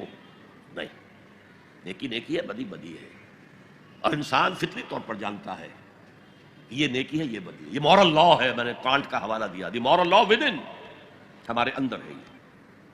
اس کا تقاضا یہ ہے کہ نیکوکاروں کو ان کی نیکی کی جزا ملے، بدکاروں کو ان کی بدی کی سزا ملے. وہ یہاں پورا نہیں ہوتا. اول تو مجرم پکڑے ہی نہیں جاتے، پھر رشوتوں کے دھندے ہیں، چھوٹ جاتے ہیں. ججوں کو خرید لیا جا سکتا ہے. بڑا جو ماہر وکیل ہے وہ جتنے گواہ کھڑے ہیں اس مجرم کے خلاف ان سب کو کاٹ دیتا ہے جرح کر کے. فرض کیجئے یہ سارے مرحلے طے کر لیے. میں نے مثال دی تھی، ایک بوڑھا آدمی ہے جس نے جوان کو قتل کر دیا. آج کل کیا ہوتا ہے کہ انگلی کی حرکت ہی ہے نا، پسٹل سے شوٹ کر دیا. اب آپ نے فرض کیجئے سارے مراحل طے کر کے اسے پھانسی کی سزا دے دی تو کیا سزا بنی اس کی؟ وہ زندگی گزار چکا، کھا پی چکا، اپنے بچوں کو پال پوس چکا، وہ بچے اپنی اپنی جگہ پر ہیں، اس کی بیوی بھی یا بوڑھی ہے یا مر چکی ہے. اب اس نوجوان کا جوان بیوی جو ہے وہ بیوہ ہوئی ہے، چھوٹے چھوٹے بچے یتیم ہوئے، اور یہ بچے اب باپ کی شفقت اور باپ کی نگرانی سے سر پر سایہ نہیں رہا ہے باپ کا، اور ان کے آوارہ ہونے کا امکان بہت شدید ہے. وہ آوارہ ہوں گے تو کہاں کہاں تک ان کی آوارگی معاشرے کے اندر گندگی پھیلائے گی. انسان کے اعمال ایک وہ ہیں جو وہ اپنی زندگی میں آگے بھیجتا ہے. میرے اور آپ کے اعمال جمع ہو رہے ہیں، کریڈٹ اور ڈیبٹ ہو رہا ہے، وہاں حساب کتاب ہو رہا ہے. ایک وہ اعمال کے اثرات ہیں جو پیچھے چھوڑ کر جاتے ہیں، بما قدم واخر، وہ جو پیچھے اثرات ہیں. آج جو کوئی نماز پڑھ رہا ہے وہ حضور کے طفیل ہی پڑھ رہا ہے. جو روزہ رکھ رہا ہے وہ حضور کے طفیل روزہ رکھ رہا ہے، حضور ہی نے سکھایا تھا. اس لیے کہتے ہیں اللہم صلی علی محمد بعدد من صلی وصام، بارک علی محمد بعدد من قام، سجدہ و قام کہہ لیجئے، رکع و قام کہہ لیجئے. اے اللہ محمد پر درود بھیج ان سب کی تعداد کے حساب سے جو نماز پڑھ رہے ہیں، روزہ رکھ رہے ہیں. اس لیے کہ وہ محنتیں، مشقتیں 23 برس کی تھیں جن کا یہ نتیجہ نکل رہا ہے. تو یہ ہے ایمان باللہ سے ایمان بالآخرت تک فطرت اور عقل کی رہنمائی. الذین یذکرون اللہ قیاما وقعودا وعلی جنوبہم ویتفکرون فی خلق السماوات والارض ربنا ما خلقت هذا باطلا سبحانک فقنا عذاب النار ربنا انک من تدخل النار فقد اخزیتہ وما للظالمین من انصار. اے اللہ جن کو بھی تو جہنم میں داخل کر دے گا ان کو تو رسوا کر دے گا، وہ رسوا ہو جائے اور ایسے ظالموں کا کوئی مددگار نہیں ہوگا، کوئی تیرے فیصلے کو بدلنے والا نہیں ہوگا، کوئی تیری احتساب کے راستے میں حائل ہونے والا نہیں ہوگا، کوئی تیرے محاسبے کے رخ کو موڑنے والا نہیں ہوگا، کوئی مددگار نہیں. اب غور کیجئے، جو شخص یہاں پہنچ گیا ہے عقل اور فطرت کی رہنمائی میں، اس کے کان میں آواز آئی کوئی اللہ کا بندہ ہے جو کہہ رہا ہے ایمان لاؤ اپنے رب پر، والہانہ رجوع کرے گا کہ نہیں. دیکھنا تقریر کی لذت کہ جو اس نے کہا میں نے یہ جانا کہ یہی میرے دل میں تھا. اگلی آیت کیا ہے؟ ربنا اننا سمعنا منادیا ینادی للایمان. پروردگار ہم نے ایک منادی کرنے والے کی ندا سنی، وہ ایمان کی ندا لگا رہا تھا، ایمان کی صدا بلند کر رہا تھا. ان آمنوا بربکم، اپنے رب پر ایمان لاؤ. فآمنا، یہاں میں تھوڑا سا آپ کو بتا دوں کہ ایمان کے لفظی معنی کیا ہے اور ایمان کے اصطلاحی معنی کیا ہے. ایمان بنا ہے امن سے، امنا یا امنو، اس کے معنی خود امن میں ہونا. آمنن یہ اس کا اسم فاعل ہے جو امن میں ہے. آمن یؤمنو یہ فعل متعدی ہے، کسی کو امن دینا، اور اس کا اسم فاعل ہے مؤمن، امن دینے والا. اور اللہ کا نام ہے المومن، وہ امن دینے والا ہے، دی پیس گیور، شانتی دینے والا ہے، اطمینان دینے والا ہے. اچھا، جیسے انگریزی میں ہے ورب کے بعد پروپوزیشن سے مفہوم بدلتا ہے، عربی میں بھی ہے، لیکن انگریزی اور عربی میں فرق یہ ہے کہ وہاں مفہوم اتنی دور چلا جاتا ہے کہ اس کا اصل روٹ سے کوئی تعلق نہیں رہتا. یہاں یہ نہیں ہے. یہاں درخت کی برانچنگ ہو جائے گی، شاخیں ہوں گی، لیکن جڑ سے جو اصل سے حرفی روٹ ہے، جو مادہ ہے امن، اس سے تعلق منقطع نہیں ہوگا. انگریزی میں ٹو گیو کے معنی کچھ اور ہے، ٹو گیو اپ، کوئی تعلق ہے گیو اپ اور گیو میں؟ ٹو گیو ان کوئی تعلق ہے گیو میں اور گیو ان میں؟ مفہوم بدل گیا کہ نہیں؟ تو گیو اپ کسی چیز کو دے دینا، چھوڑ دینا، دفع کرنا، وہ جد و جہد تھی ترک کر دی، gave up, gave up. Gave in کسی کے سامنے سر جھکا دینا، اطاعت قبول کر لینا. عربی میں ایمان کے ساتھ اگر بے لگ جائے، با عربی میں اسے با کہیں گے، یا لام لگ جائے تو اس کے معنی ہے کسی کی تصدیق کرنا. آمنا بہی، اس نے اس کی تصدیق کی، یہ گہری تصدیق ہوتی ہے وثوق کے ساتھ. آمن لہو، اس کی تصدیق کی، لیکن یہ سرسری تصدیق ہوتی ہے، لام کے ساتھ سرسری اور بے کے ساتھ بڑے گہرے یقین اور وثوق کے ساتھ تصدیق کرنا. اب دیکھیے امن سے کیا تعلق رہا. کسی شخص نے آ کر کوئی خبر دی، آپ نے مان لی تو امن ہے. آپ نے کہا جھوٹ بول رہے ہو، شروع ہو گیا کانفلکٹ. آپ نے اس کی بات مان لی، کوئی جھگڑا نہیں. کسی نے آ کر کوئی دعویٰ کیا، میں نے یہ کیا ہے، جھوٹ بولتے ہو، کچھ نہیں کیا تم نے، خام خواہ کو. لیکن اگر مان لے کہ ہاں تمہارا دعویٰ ٹھیک ہے، ہم قبول کرتے ہیں، تو امن ہے، امن دے دیا آپ نے اس کو. یہ تو لغوی بحث ہو گئی. امن کا مادہ امن، امنہ یامنو ثلاثی مجرد میں امن میں ہونا، آمن اس سے اس میں فاعل، آمن یومنو ایمانن باب افعال، کسی کو امن دینا اس میں فاعل، مومن، المومن اللہ کا نام. ایمان کے ساتھ با یا لام لگ گیا تو تصدیق، با کے ساتھ ہے تو گہری تصدیق، وثوق کے ساتھ تصدیق، اور لام کے ساتھ ہے تو سرسری سی تصدیق. اب ایمان کا اصطلاحی مفہوم کیا ہے؟ تصدیق بما جاء بہ النبی صلی اللہ علیہ وسلم. ایمان کا تعلق رسول کے دعوے سے ہے، نبوت کے دعوے سے ہے، اس کی تصدیق کر دینا ایمان ہے، اور جو کچھ وہ بتا رہا ہے اس کو ماننا ایمان ہے.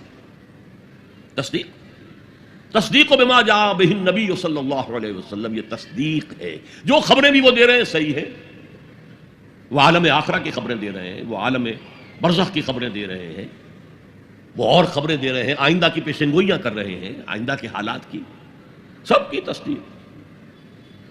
ویسے تو یہ کہ یہ تصدیق حضور بما جا، جو بھی لائے حضور، لیکن حضور لائے ہیں عمل بھی اور فکر و نظر کا سامان بھی، وہ فلسفیانہ سوالوں کا جواب بھی، میٹا فزکس بھی لے کر آئے. ایمان کا جو ہے اطلاق وہ صرف میٹا فزیکل جو تعلیم ہے اس پر ہوتا، اور وہ تمام نبیوں کی ایک ہی رہی ہے. اللہ پر ایمان، جو وقت کا رسول ہے اس پر ایمان، جو بھی کتاب ہے اس پر ایمان، آخرت کا ایمان، بعث بعد الموت کا ایمان. اسی طریقے سے جنت اور دوزخ کا یقین، حساب کتاب کا یقین، وزن اعمال کا یقین. یہ چیزیں ہیں کہ جو ایمان میں اصطلاحاً شامل ہیں، اگرچہ وہ اصطلاح جو ہے وہ کور کرتی ہے شریعت کو بھی، احکام کو بھی، ڈوز کو بھی، ڈونٹس کو بھی، یہ کرو یہ نہ کرو، لیکن جو استعمال ہے وہ در حقیقت ایمان کا اس میٹا فزیکل کانسیپٹ پر ہے. اب یہاں فرمایا ربنا اننا سمعنا منادیا ینادی للایمان ان آمنوا بربکم فآمنا. پروردگار، ہم نے سنا ایک منادی کرنے والے کو، وہ ندا لگا رہا ہے، صدا لگا رہا ہے ایمان کی ہے کہ لاؤ ایمان اپنے رب پر، یقین کرو اپنے رب پر، توثیق کرو اپنے رب کی، تصدیق کرو اپنے رب کی.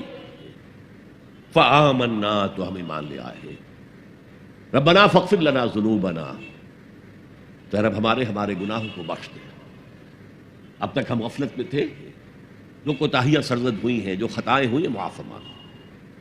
وکفر عنا سیئاتنا، ہمارے دامن کردار پر جو داغ اور دھبے ہیں انہیں دور کر دے، ہٹا دے، اور ہمارے نامہ اعمال پر جو دھبے لگے اے اللہ اسے دھو دے، ہمارے اعمال نامے کو پاک اور صاف کر دے. ربنا فاغفر لنا ذنوبنا وکفر عنا سیئاتنا وتوفنا مع الابرار. ہمیں وفات دی جو، یعنی موت تک ہم اس پر قائم رہے، اور جو تیرے ابرار بندے ہیں بہت نیک، ان کے ساتھ ہمیں وفات دی. ربنا فاغفر لنا ذنوبنا وکفر عنا سیئاتنا وتوفنا مع الابرار. ربنا وآتنا ما وعدتنا على رسلك ولا تخزنا یوم القیامہ. اور اے رب ہمارے، ہمیں وہ سب کچھ دیجو جس کا تو نے وعدہ کیا تھا ہمارے ساتھ اپنے رسولوں کے ذریعے. تمہیں جنت دیں گے، ان میں یہ نعمتیں ہوں گی، تمہیں اللہ کا دیدار نصیب ہوگا. جو آخری نعمت اہل جنت کو ملے گی وہ دیدار الہی ہے. یہ سب سے بڑی نعمت ہے، سب سے بڑی دولت ہے. آتنا ما وعدتنا علی رسلک ولا تخزنا یوم القیامہ. اے اللہ قیامت کے دن ہمیں رسوا نہ کیجیے. قرآن مجید میں آیا ہے حساب یسیر، آسان حساب. اللہم حاسبنا حسابا یسیرا، اے اللہ ہم سے آسان حساب لیجیے. اور وہ آسان حساب حضور نے فرمایا کیا ہوگا؟ بس مقدمے کی فائل پیش ہوگی، سرسری سا اللہ نگاہ ڈالیں گے اور بس فارغ جاؤ. تو اے پروردگار ہمیں دیجو وہ سب کچھ جس کا تو نے ہم سے وعدہ کیا اپنے رسولوں کی وساطت سے. ولا تخزنا یوم القیامہ انک لا تخلف المیعاد. یقیناً تو اپنے وعدے کی خلاف ورزی کرنے والا نہیں ہے.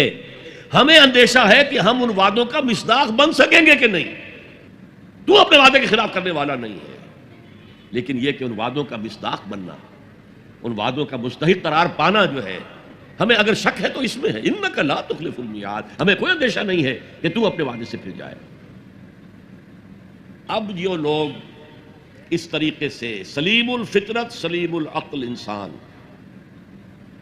فطرت کے اشاروں اور عقل کی رہنمائی میں سفر کرتے ہوئے یہاں تک پہنچے اور پھر نبی کی آواز پر انہوں نے لبیک کہا. ان کی سیرت و کردار کا نمونہ کیا ہے؟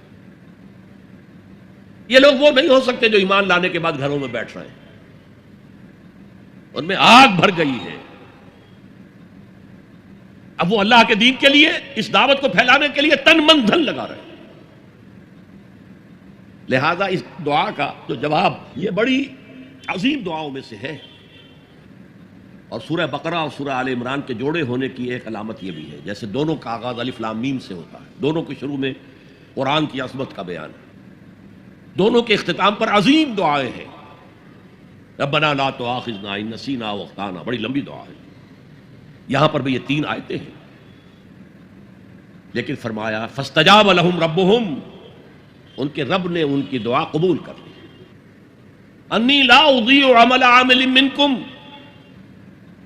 کہ میں تم میں سے کسی عمل کرنے والے کے کسی عمل کو ضائع کرنے والا نہیں ہوں. من ذکر او انثی، چاہے وہ مرد ہو چاہے عورت ہو.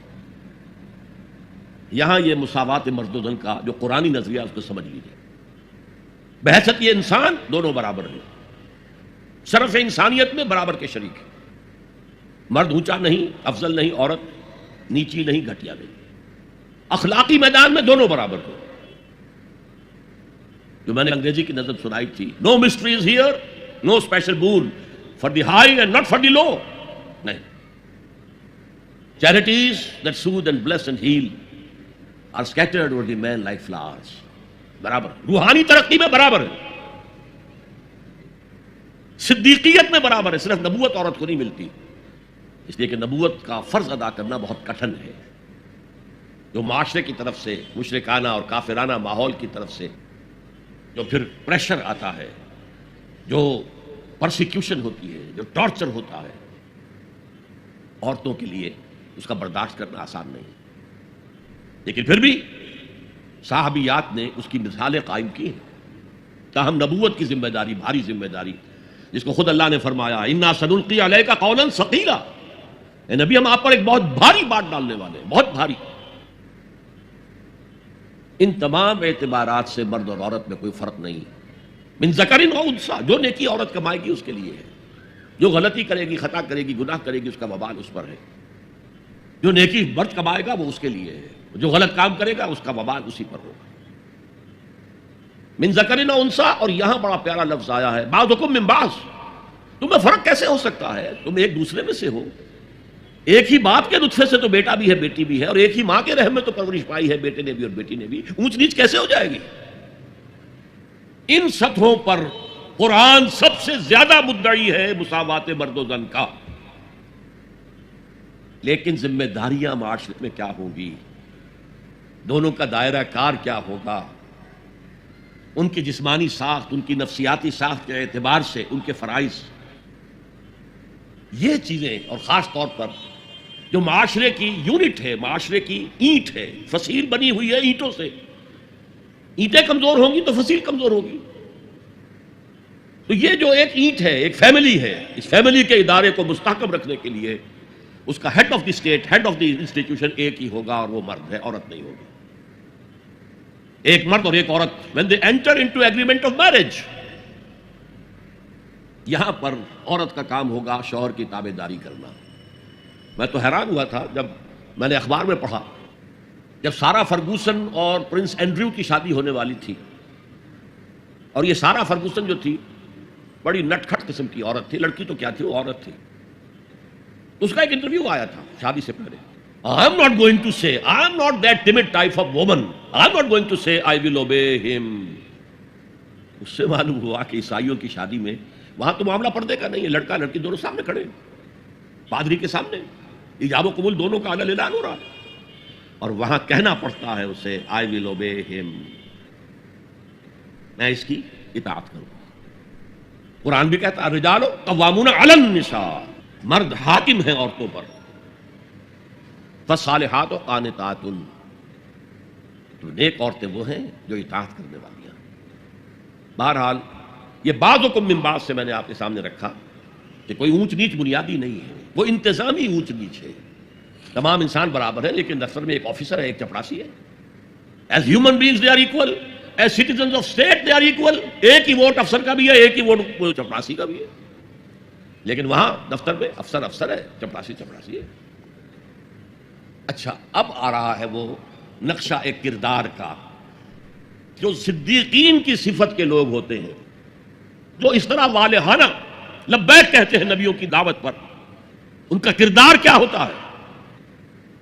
فالذین ہاجروا واخرجوا من دیارہم وأوذوا فی سبیلی وقاتلوا وقتلوا لأکفرن عنہم سیئاتہم ولأدخلنہم جنات تجری من تحتہا الانہار ثوابا من عند اللہ واللہ عندہ حسن الثواب۔ تو میں تو کسی بھی عمل کرنے والے کے کسی چھوٹے سے چھوٹے عمل کو بھی ضائع کرنے والا نہیں۔ یہ تو ہم سورہ لقمان کے رکوع میں پڑھ چکے۔ وہ جہاں وہ لوگ جنہوں نے ہجرت کی اللہ کی راہ میں گھر بار چھوڑ کر اور اہل و عیال کو چھوڑ کر، مکے کے بھیڑیوں کے رحم و کرم پر چھوڑ کر اللہ کی راہ میں ہجرت، فالذین ہاجروا واخرجوا من دیارہم، یا زبردستی نکال باہر کیے گئے اپنے گھروں سے، وأوذوا فی سبیلی، جنہیں ایذائیں پہنچائی گئی ہیں میرے راستے میں، جو بیتی تھی بلال ابن رباح پر، جو بیتی تھی خباب بن الارت پر، جو بیتی تھی حضرت یاسر پر، حضرت سمیہ پر۔ فالذین ہاجروا واخرجوا من دیارہم وأوذوا فی سبیلی وقاتلوا، پھر انہوں نے قتال کیا میری راہ میں، فقتلوا، اور قتل بھی ہوئے جانے بھی دی، لأکفرن عنہم سیئاتہم، میں لازماً، یہ نون مشدد فعل مضارع کے آخر میں، لأفعلن، اور شروع میں لام زبر کے ساتھ، میں یہ ضرور کروں گا، لأقتلن، جو کہا تھا لأقتلنک، یہ قابیل نے حابیل سے کہا میں تجھے لازماً قتل کر دوں گا، تو یہ انتہائی تاکید، لأکفرن عنہم سیئاتہم، میں لازماً ان سے ان کی برائیوں کو دور کر دوں گا۔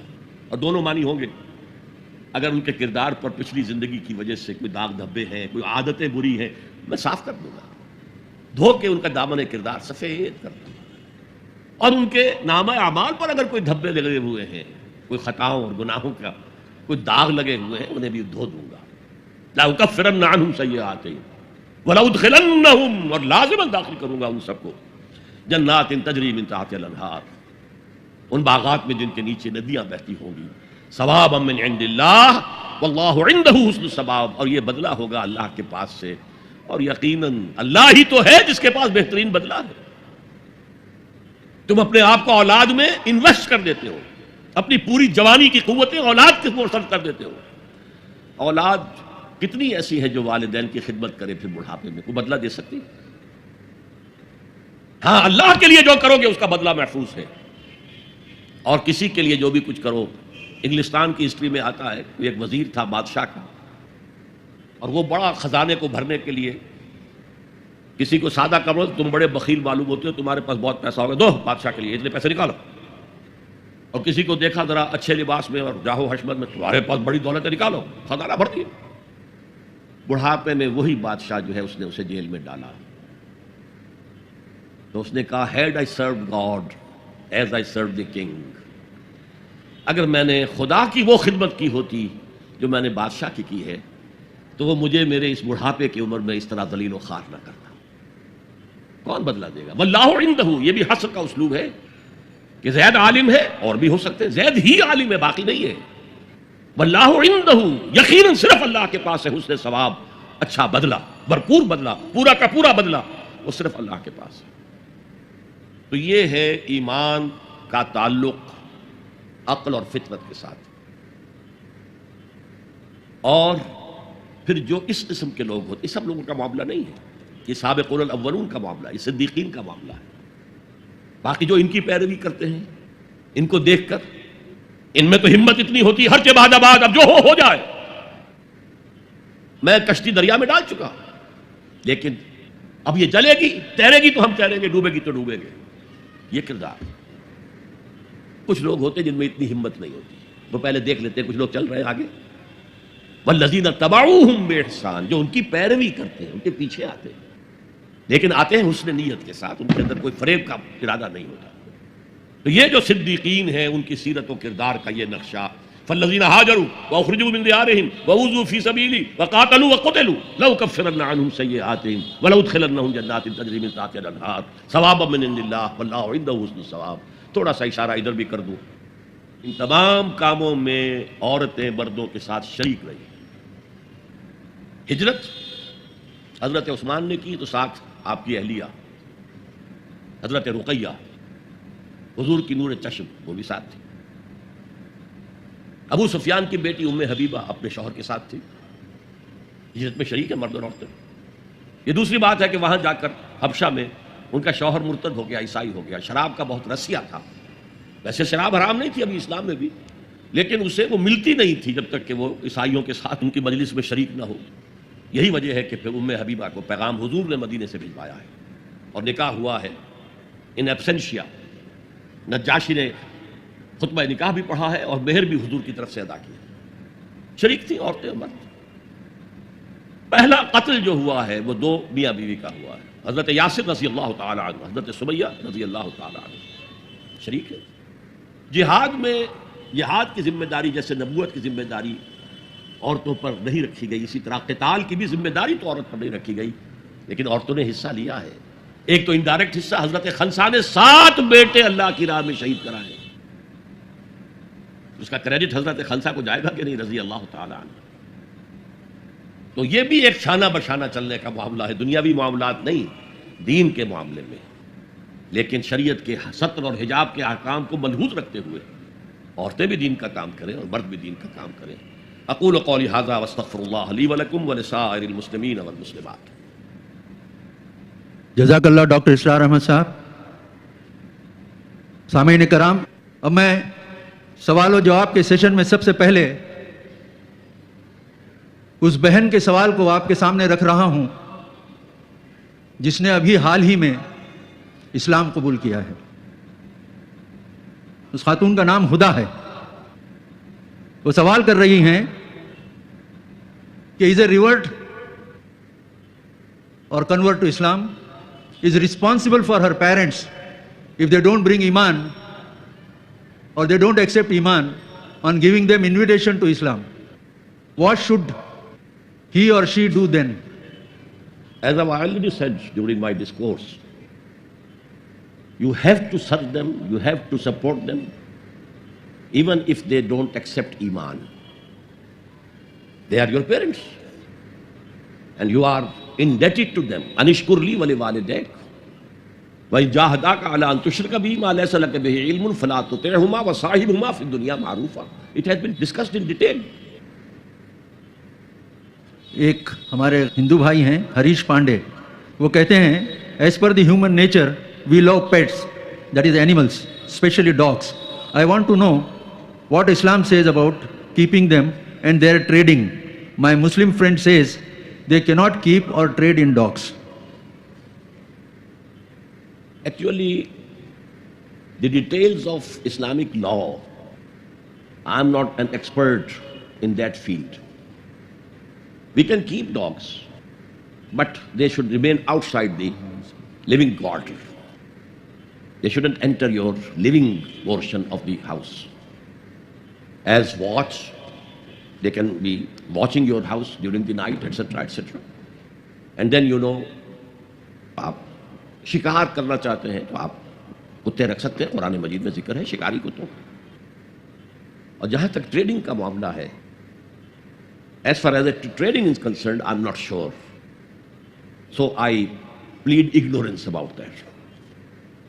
ایک سوال ہے کہ کرسچن کا عقیدہ ہے کہ حضرت عیسیٰ اللہ کے بیٹے ہیں، تو پھر ان کے عقیدے کے مطابق وہ کون سی شخصیت ہے جو باپ ہے؟ نعوذ باللہ یہ بات قل ہو اللہ احد کی نفی کرتی ہے. یقیناً یہ بہت بڑا شرک ہے اللہ کے لیے کسی کو بیٹا یا بیٹی ماننا. مشرکین عرب جو ہیں وہ فرشتوں کو خدا کی بیٹیاں مانتے تھے اور انہی کے ناموں رکھ کر انہوں نے اپنی مورتیاں بنائی تھیں. لات، عزا، منات یہ سب مؤنث نام ہیں، خدا کی بیٹیاں. اور یہ معاملہ کرسچینٹی کے اندر اپنی انتہا کو پہنچا ہے. وہ کہتے ہیں صلبی بیٹا ہے اللہ کا، نعوذ باللہ من ذالک، نعوذ باللہ من ذالک، نعوذ باللہ من ذالک. میں نے اس کی نفی کی تھی کہ شرک بالذات جو بدترین شرک ہے، شرک فی الذات، اس کی یہ بدترین صورتیں ہیں اور یہ ناقابل معافی. باقی حضرت عیسیٰ کا کوئی باپ نہیں تھا، بن باپ کے پیدا ہوئے. ورجن میری ہم تسلیم کرتے ہیں، جیسے کہ عیسائیوں کا عقیدہ ہے کہ وہ بن باپ کے پیدا، ہم بھی مانتے ہیں۔ جیسے ان کا عقیدہ ہے کہ وہ زندہ آسمان پر اٹھائے گئے، ہم بھی مانتے ہیں۔ فرق کیا ہے؟ وہ سمجھتے ہیں کہ وہ سولی چڑھے، وہاں مرے، پھر دوبارہ زندہ ہوئے، پھر اٹھائے گئے۔ ہم کہتے ہیں نہیں، وہ سولی چڑھے ہی نہیں۔ وما قتلوہ وما صلبوہ ولکن شبہ لہم، ایک مشابہت پیدا کر دی گئی تھی ان کے لیے، ایک اور شخص کی شکل بنا دی گئی تھی حضرت عیسیٰ کی سی، اور وہ سولی چڑھا ہے۔ اور یہ انجیل برنباس جو ہے، جو ویسے عیسائی اسے کینونیکل تسلیم نہیں کرتے، مستند نہیں مانتے، اپوکریفل کہلاتے ہیں۔ انجیلیں اور ہیں، ان میں سے ایک ایونجیلیم برنباس کی انجیل ہے، اس میں یہ بات واضح کی گئی کہ حضرت عیسیٰ کے حواریوں میں سے جس نے غداری کی تھی اور مخبری کر کے پکڑوانے کی کوشش کی تھی، اس کی شکل بدل دی گئی تھی اور وہ سولی چڑھا ہے۔ باقی سیکنڈ کمنگ آف جیسس عیسائی بھی مانتے ہیں، ہم بھی مانتے ہیں۔ تو اس اعتبار سے حضرت مسیح کی شخصیت کے بارے میں، ان کے میریکلز ہم بھی مانتے ہیں، قرآن بھی تسلیم کرتا ہے، ہمارا ان کا بہت قرب ہے۔ لیکن خدا کا بیٹا ماننا یہ بدترین شرک ہے، اور سولی پر چڑھ جانا ان کا، یہ ہم کسی صورت تسلیم نہیں کر سکتے۔ اللہ کا کوئی رسول کبھی قتل نہیں کیا جا سکا، اور نہ اس کا امکان ہی نہیں تھا، نبی قتل کیے گئے، رسول نہیں۔ اب وہ سوال پیدا ہو جائے گا نبی اور رسول میں فرق کیا ہے، لیکن وہ اس وقت میں اس سے بحث نہیں کروں گا۔ ایک خاتون کا سوال ہے، صدف صدیقی، جزاک اللہ خیر، آپ سے یہ سوال ہے کہ اگر والدین ضعیف و کمزور ہوں اور ہمیں اپنے شوہر کا حکم ماننا چاہیے یا اپنے والدین کی خدمت کرنی چاہیے؟ جیسا کہ آپ نے کہا تھا کہ شوہر کا حکم نہ ماننے والی عورت کے لیے طلاق کا راستہ کھلا ہے، ایسے حالات میں ہمیں کیا کرنا بہتر ہے؟ دیکھیے، اپنے شوہر سے کوئی بات منوا لینا پرسویشن کے ذریعے سے، اپیل کے ذریعے سے، دلیل کے ذریعے سے، یہ کوئی ناممکنات میں سے نہیں ہے۔ اس میں بغاوت کا عنصر نہ ہو، اس میں کوئی بہت زیادہ جو ہے ڈس رسپیکٹ شوہر کے لیے نہ آ رہی ہو، تو آپ شوہر سے بات منوا سکتی ہیں، کوشش کریں، جد و جہد کریں۔ خاص طور پر اگر آپ ہی ہیں، صرف ایک بیٹی ہی ہے اور کوئی بیٹا ہے ہی نہیں، کوئی بیٹی اور ہے نہیں، تو میں یہ سمجھتا ہوں کہ کوئی سلیم الفطرت انسان نہیں روکے گا اپنی بیوی کو کہ وہ اپنے والدین کی خدمت کرے۔ البتہ اگر معاملہ اس انتہا تک آ جائے کہ وہ سختی کے ساتھ روکے اور حکم دے، تو پھر راستہ کھلا ہے کہ ٹھیک ہے، آپ کا راستہ اور ہے، میرا اور ہے، والدین کا حق ہے اور وہ میں ادا کروں۔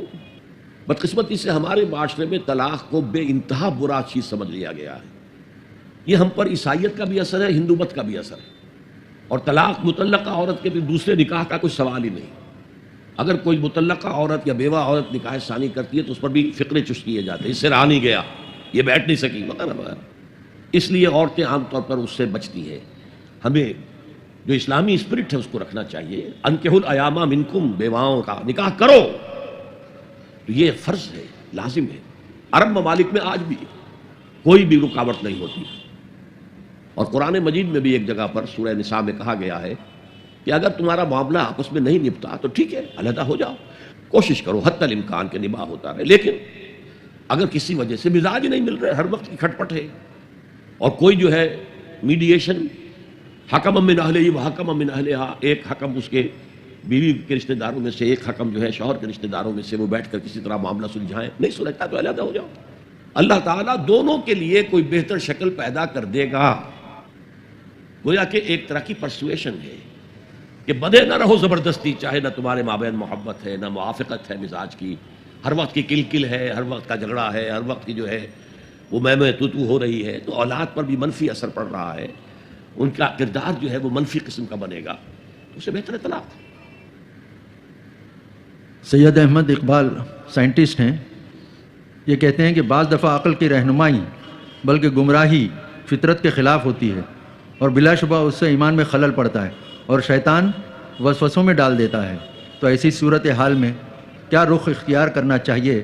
ایک شعر بھی انہوں نے کہا ہے پرویز شاہدی صاحب کا، وہ کہتے ہیں کہ جنوں کی رہبری میں عقل منزل تک پہنچتی ہے، وہ شہرت پا نہیں سکتا جو رسوا ہو نہیں سکتا۔ جنوں کی رہبری جو ہے یہاں پر میرے نزدیک اچھے الفاظ نہیں ہیں۔ عشق، جو میں نے کہا عربی میں، قرآن میں، حدیث میں لفظ عشق نہیں آیا، فارسی شاعری میں عشق ہے، شاد باد عشق خوش سودائے ماں، تو یہ اللہ کی محبت جو میں نے آیت سنائی آپ کو، والذین آمنوا اشد حبا للہ، یہ محبت خداوندی ہے جو منزل تک پہنچائے گی۔ گزر جا عقل سے آگے کہ یہ نور چراغ راہ ہے، منزل نہیں ہے۔ بہت پیاری تمثیل ہے، یہ راستہ تو دکھاتی ہے، ادھر پوائنٹ کر دیتی ہے کہ ادھر ہے، لیکن یہ منزل تک پہنچا نہیں سکتی. تو اس اعتبار سے لیکن جو مسلمان ہے اس کے لیے تو پھر معیار ہو گیا ہے کتاب و سنت. اس کسوٹی پر ہر چیز کو پرکھیے. اگر اس کے خلاف کوئی بات ذہن میں آ رہی ہے تو اسے وسوسہ شیطانی سمجھیے، لاہور پڑھیے، اس کو جھٹک دیجیے، اسے زبان پر بھی نہ لائیے. اس لیے کہ جب تک وسوسے کو آپ زبان پر لا کر بیان نہیں کرتے کوئی گرفت نہیں ہے. اس لیے کہ شیطان کو یہ اختیار اللہ نے دے رکھا ہے. الذی یوسوس فی صدور الناس، وسوسہ اندازی وہ کرتا ہے، لیکن یہ کہ آپ اس کے وسوسے کو قبول کرتے یا نہیں کرتے یہ آپ کا اختیار ہے. تو اس اعتبار سے وہ عقل جو فطرت سے آزاد ہو گئی ہو وہ در حقیقت گمراہی کی طرف تو لے کر جائے گی. میں نے تو آپ کو بتایا ہے کہ اگر فطرت کی رہنمائی نہیں ہے تو عقل جو ہے، جو فلسفہ خالص ہے، عقل خالص، وہ تو اسکیپٹسزم اور ایگنوسٹسزم یہ اس کی فطری منزل ہے، لاجیکل. وہ لازم ایگنوسٹسزم یا اور ارتیابیت کے تک جا کر اس کا واسطہ پڑ جائے گا. عرفان صاحب ہیں، آپ کا سوال ہے، آپ نے کہا والدین کافر مشرک ہیں تو ان کے لیے دعا کرو، کیا ان کے مر جانے کے بعد بھی ان کے لیے دعا کی جا سکتی ہے؟ نہیں، میں نے یہ نہیں کہا کہ اگر والدین کافر اور مشرک ہے تو ان کے لیے دعا کرو. دعا کی اجازت نہیں ہے.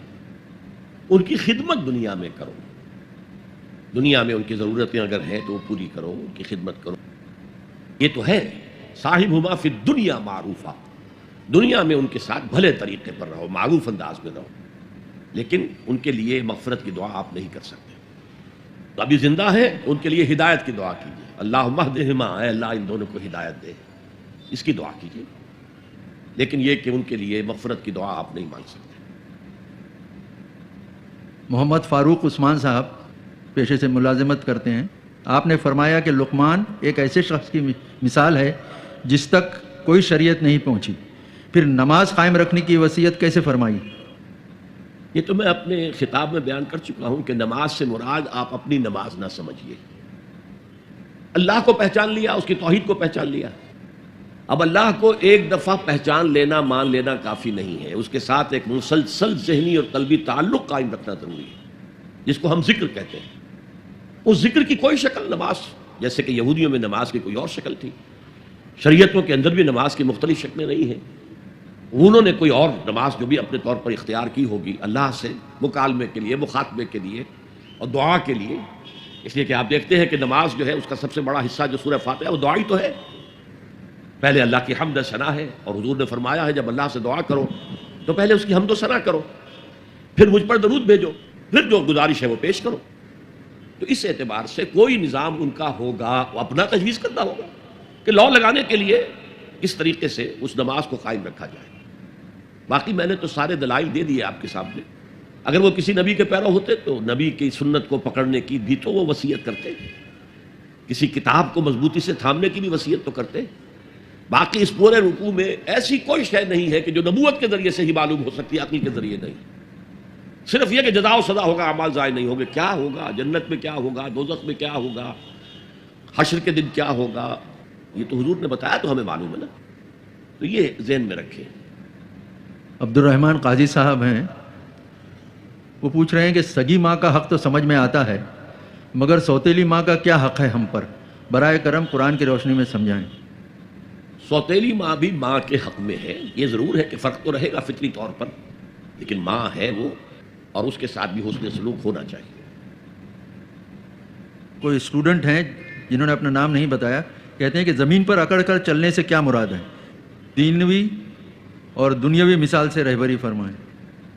اکڑ کا چلنا کون نہیں جانتا؟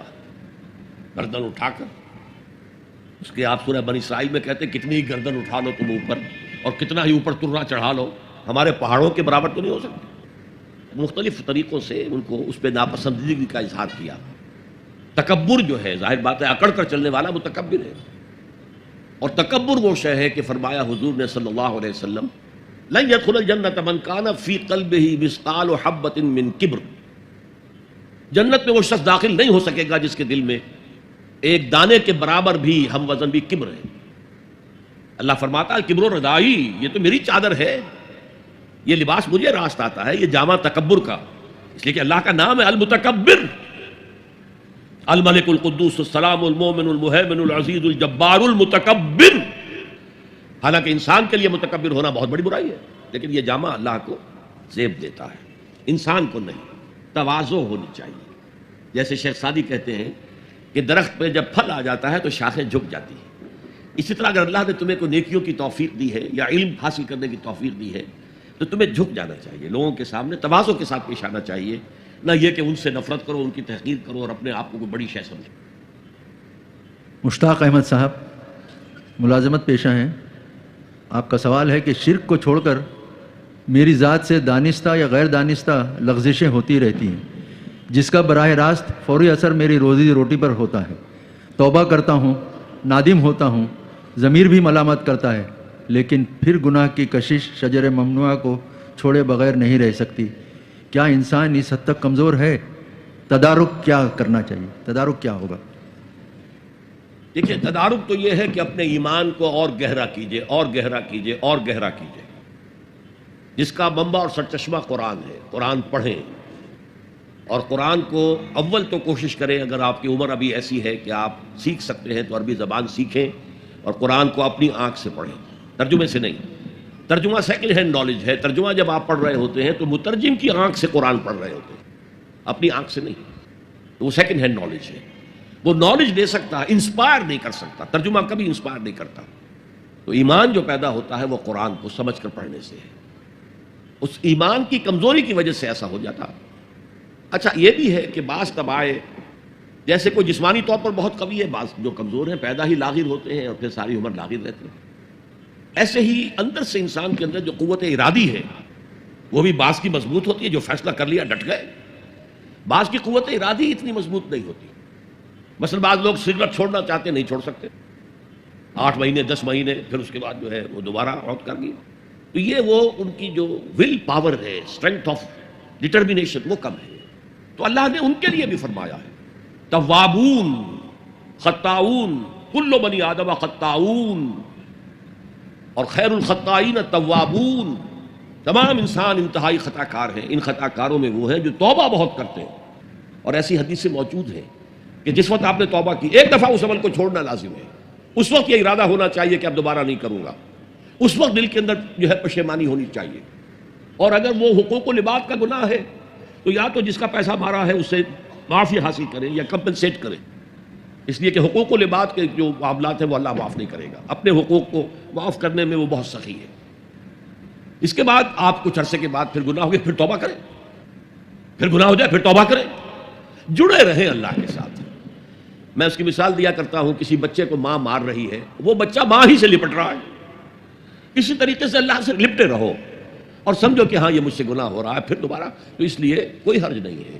اگر آپ کی قوت ارادی کمزور ہے تو اللہ تعالیٰ جو ہے آپ کی جو بھی قوت اس نے آپ پہ رکھی ہے، آپ کے جینز میں کوئی کمزوری ہے تو میں بیان کر چکا ہوں کہ جو شاکلہ انسان کا ہے، قل کل یعمل علی شاکلتہ، یہ وہ جینز کے ذریعے سے بنتا ہے اور ماحول کی وجہ سے بنتا ہے، لہذا اس کے اندر ہی آپ عمل کر سکتے ہیں۔ تو اللہ تعالیٰ جانتا ہے اور ہر ایک سے وہ اس کی وسعت کے مطابق حساب لے گا، لا یکلف اللہ نفسا الا وسعها۔ کیا کہا یا لکھا جائے لقمان علیہ السلام، لقمان رضی اللہ عنہ، لقمان رحمۃ اللہ، لقمان علیہ الرحمہ، لقمان صاحب؟ میرا یہ خیال ہے کہ لقمان رحمۃ اللہ علیہ،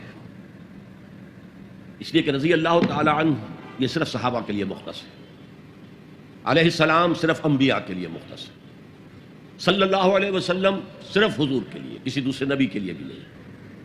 حالانکہ اللہ کہتا ہے هو الذی یصلی علیکم وملائکتہ، تم پر بھی اہل ایمان اللہ تعالیٰ صلاۃ بھیجتا ہے، لیکن نہیں، ہم نہیں کہہ سکتے کسی کو۔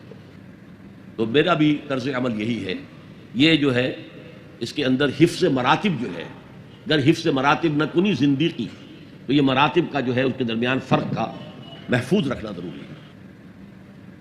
محمد فاروق عثمان پیشے سے ملازمت کرتے ہیں، آپ نے فرمایا کہ حضور صلی اللہ علیہ وسلم یقین کی تلاش میں تھے اور وہ غار حرا میں اسی کی تلاش میں گئے تھے۔ آپ نے یہ بھی فرمایا کہ نبی پیدائشی نبی ہوتا ہے، تو کیا نبوت بغیر یقین کے بھی ہو سکتی ہے؟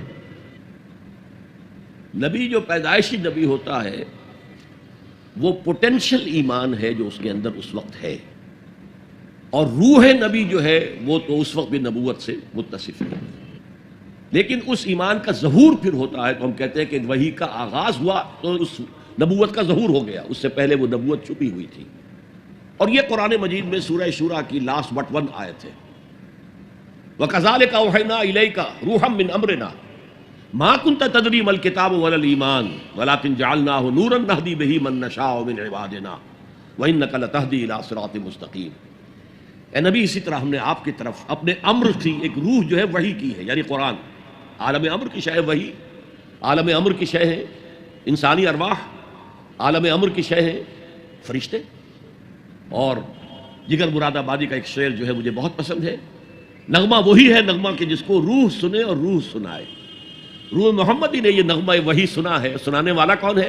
الروح القدس، الروح الامین۔ تو نغمہ وہی ہے نغمہ کہ جس کو روح سنے اور روح سنائے۔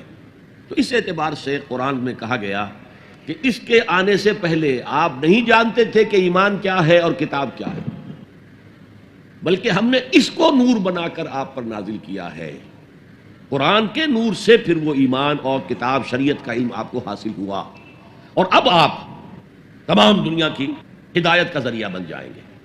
تو یہ اس میں علماء کہتے ہیں کہ علم جو تھا وہاں پر وہ کلی جو ہے ایمان نہیں تھا، اصولی ایمان موجود تھا، تفصیلی ایمان موجود نہیں تھا حضور کے۔ میں اسے کہتا ہوں پوٹینشل ایمان تھا، اس پوٹینشل ایمان کو ایکچوئل ایمان جو ہے وہ قرآن نے آ کے بنایا۔ منا سوریا وہ کہتے ہیں کہ کیا اسلام عورتوں کو مسجد میں جا کر نماز پڑھنے کی اجازت دیتا ہے؟ اجازت تو یقیناً کوئی شخص بھی منسوخ نہیں کر سکتا، وہ حضور کی طرف سے اجازت تھی، لیکن یہ ہے کہ یہ حدیثیں موجود ہیں کہ عورت کی نماز اپنے گھر میں افضل ہے مسجد کی نماز سے۔ عورت کی گھر میں نماز افضل ہے، گھر کے صحن سے بہتر ہے دالان میں، دالان سے بہتر ہے کمرے میں، کمرے سے بہتر ہے اس کی کوٹھڑی میں جو سائیڈ میں کوئی ہو، اس لیے کہ عورت اسلام کے نزدیک مستور ہے، مستورات ہم کہتے ہیں، چھپا کر رکھی جانے والی چیز ہے۔ تو یہ تعلیمات تو ہے، لیکن یہ کہ کوئی پابندی، کوئی اس کی حرمت جو ہے وہ میرے نزدیک ثابت نہیں ہے۔ ایک راجیش ہیں کمپیوٹر انجینئر، وہ کہتے ہیں میرے والد کو آج کئی سال ہوئے اسلام قبول کیے ہوئے، مگر وہ گھر کا بالکل خیال نہیں رکھتے۔ میری بہن شادی کی عمر تک پہنچ گئی ہے، کیا اسلام یہی ہے کہ اسلام قبول کر لینے کے باوجود گھر والوں کو بھول جائیں؟ یعنی گھر والوں نے ان کے ساتھ اسلام قبول نہیں کیا ہے، وہ اپنے ہندو مذہب پر قائم ہیں۔ میرے نزدیک اس صورت میں بھی انہیں اپنی اولاد کی ذمہ داریاں ادا کرنی چاہیے، وہ غلط کر رہے ہیں اگر ان معاملات میں اپنی کوتاہی برت رہے ہیں۔ شمس الدین صاحب تجارت کرتے ہیں، ان کا سوال ہے، عرض یہ ہے کہ عمومی طور پر بیوی اور ماں یعنی ساس بہو میں تکرار ہوتی رہتی ہے، ایسی حالت میں لڑکا بڑی مشکل میں پڑ جاتا ہے۔ ایسی حالت میں ان دونوں کے درمیان میں لڑکا کس طرح دونوں کے حقوق ادا کریں؟ جواب دیں، مہربانی ہوگی۔ اصل میں بے شمار سچویشنز ہوتی ہیں مختلف، کوئی ایک بات نہیں ہوتی ہے، اس لیے اس الجھن کا کوئی ایک حل نہیں دیا جا سکتا۔ حتی الامکان انسان اپنی کوشش جاری رکھے کہ نہ بیوی کے حقوق جو ہیں وہ ضائع ہوں اور نہ والدہ کے حقوق ضائع ہوں۔ اس میں میرے نزدیک سب سے زیادہ اہم بات وہ ہے جو میں نے اپنے تقریر کے دوران کہی، والدین کو ٹائم دیا جائے، ماں کے پاس بیٹھا جائے، ماں کی باتیں سنی جائیں۔ یہ جو ایک محبت کی پیاس پیدا ہو جاتی ہے وہ ہے در حقیقت کے جو فساد کی جڑ ہے۔ اگر جیسا کہ میں نے کہا تھا بوڑھے والدین کو محض دیکھنا، محبت بھری نگاہ سے دیکھنا، یہ بھی عبادت ہے، تو یہ کمی ہماری طرف سے ہو جاتی ہے۔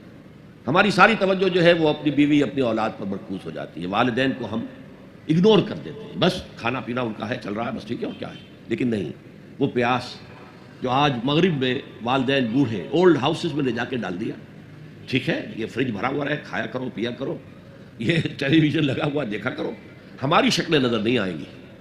ترستے رہتے ہیں اپنی اولاد کو دیکھنے کے لیے۔ اب سے کچھ پہلے تک تو کم سے کم یہ تھا، کرسمس کے لیے منتظر رہتے تھے، کرسمس پر تم کو آ جائے گا نا بیٹا بیٹی، کوئی شکل دکھا جائے گا۔ اب تو کرسمس پر بھی نہیں آتے، باقی اپنے ساتھ گھر میں رکھنا، توبہ توبہ، اس کا تو سوال ہی پیدا نہیں ہوتا۔ ہماری فریڈم کے اندر خامخواہ رکاوٹ ڈالتے ہیں۔ اس میں جو سخت پیاس ہے وہاں کی بوڑھے لوگوں کے اندر، اس کا آپ اندازہ نہیں کر سکتے۔ اسی کے ساتھ اس جلسے کے اختتام کا اعلان کیا جاتا ہے، سبحانک و بحمدک نستغفرک و نتوب الیک۔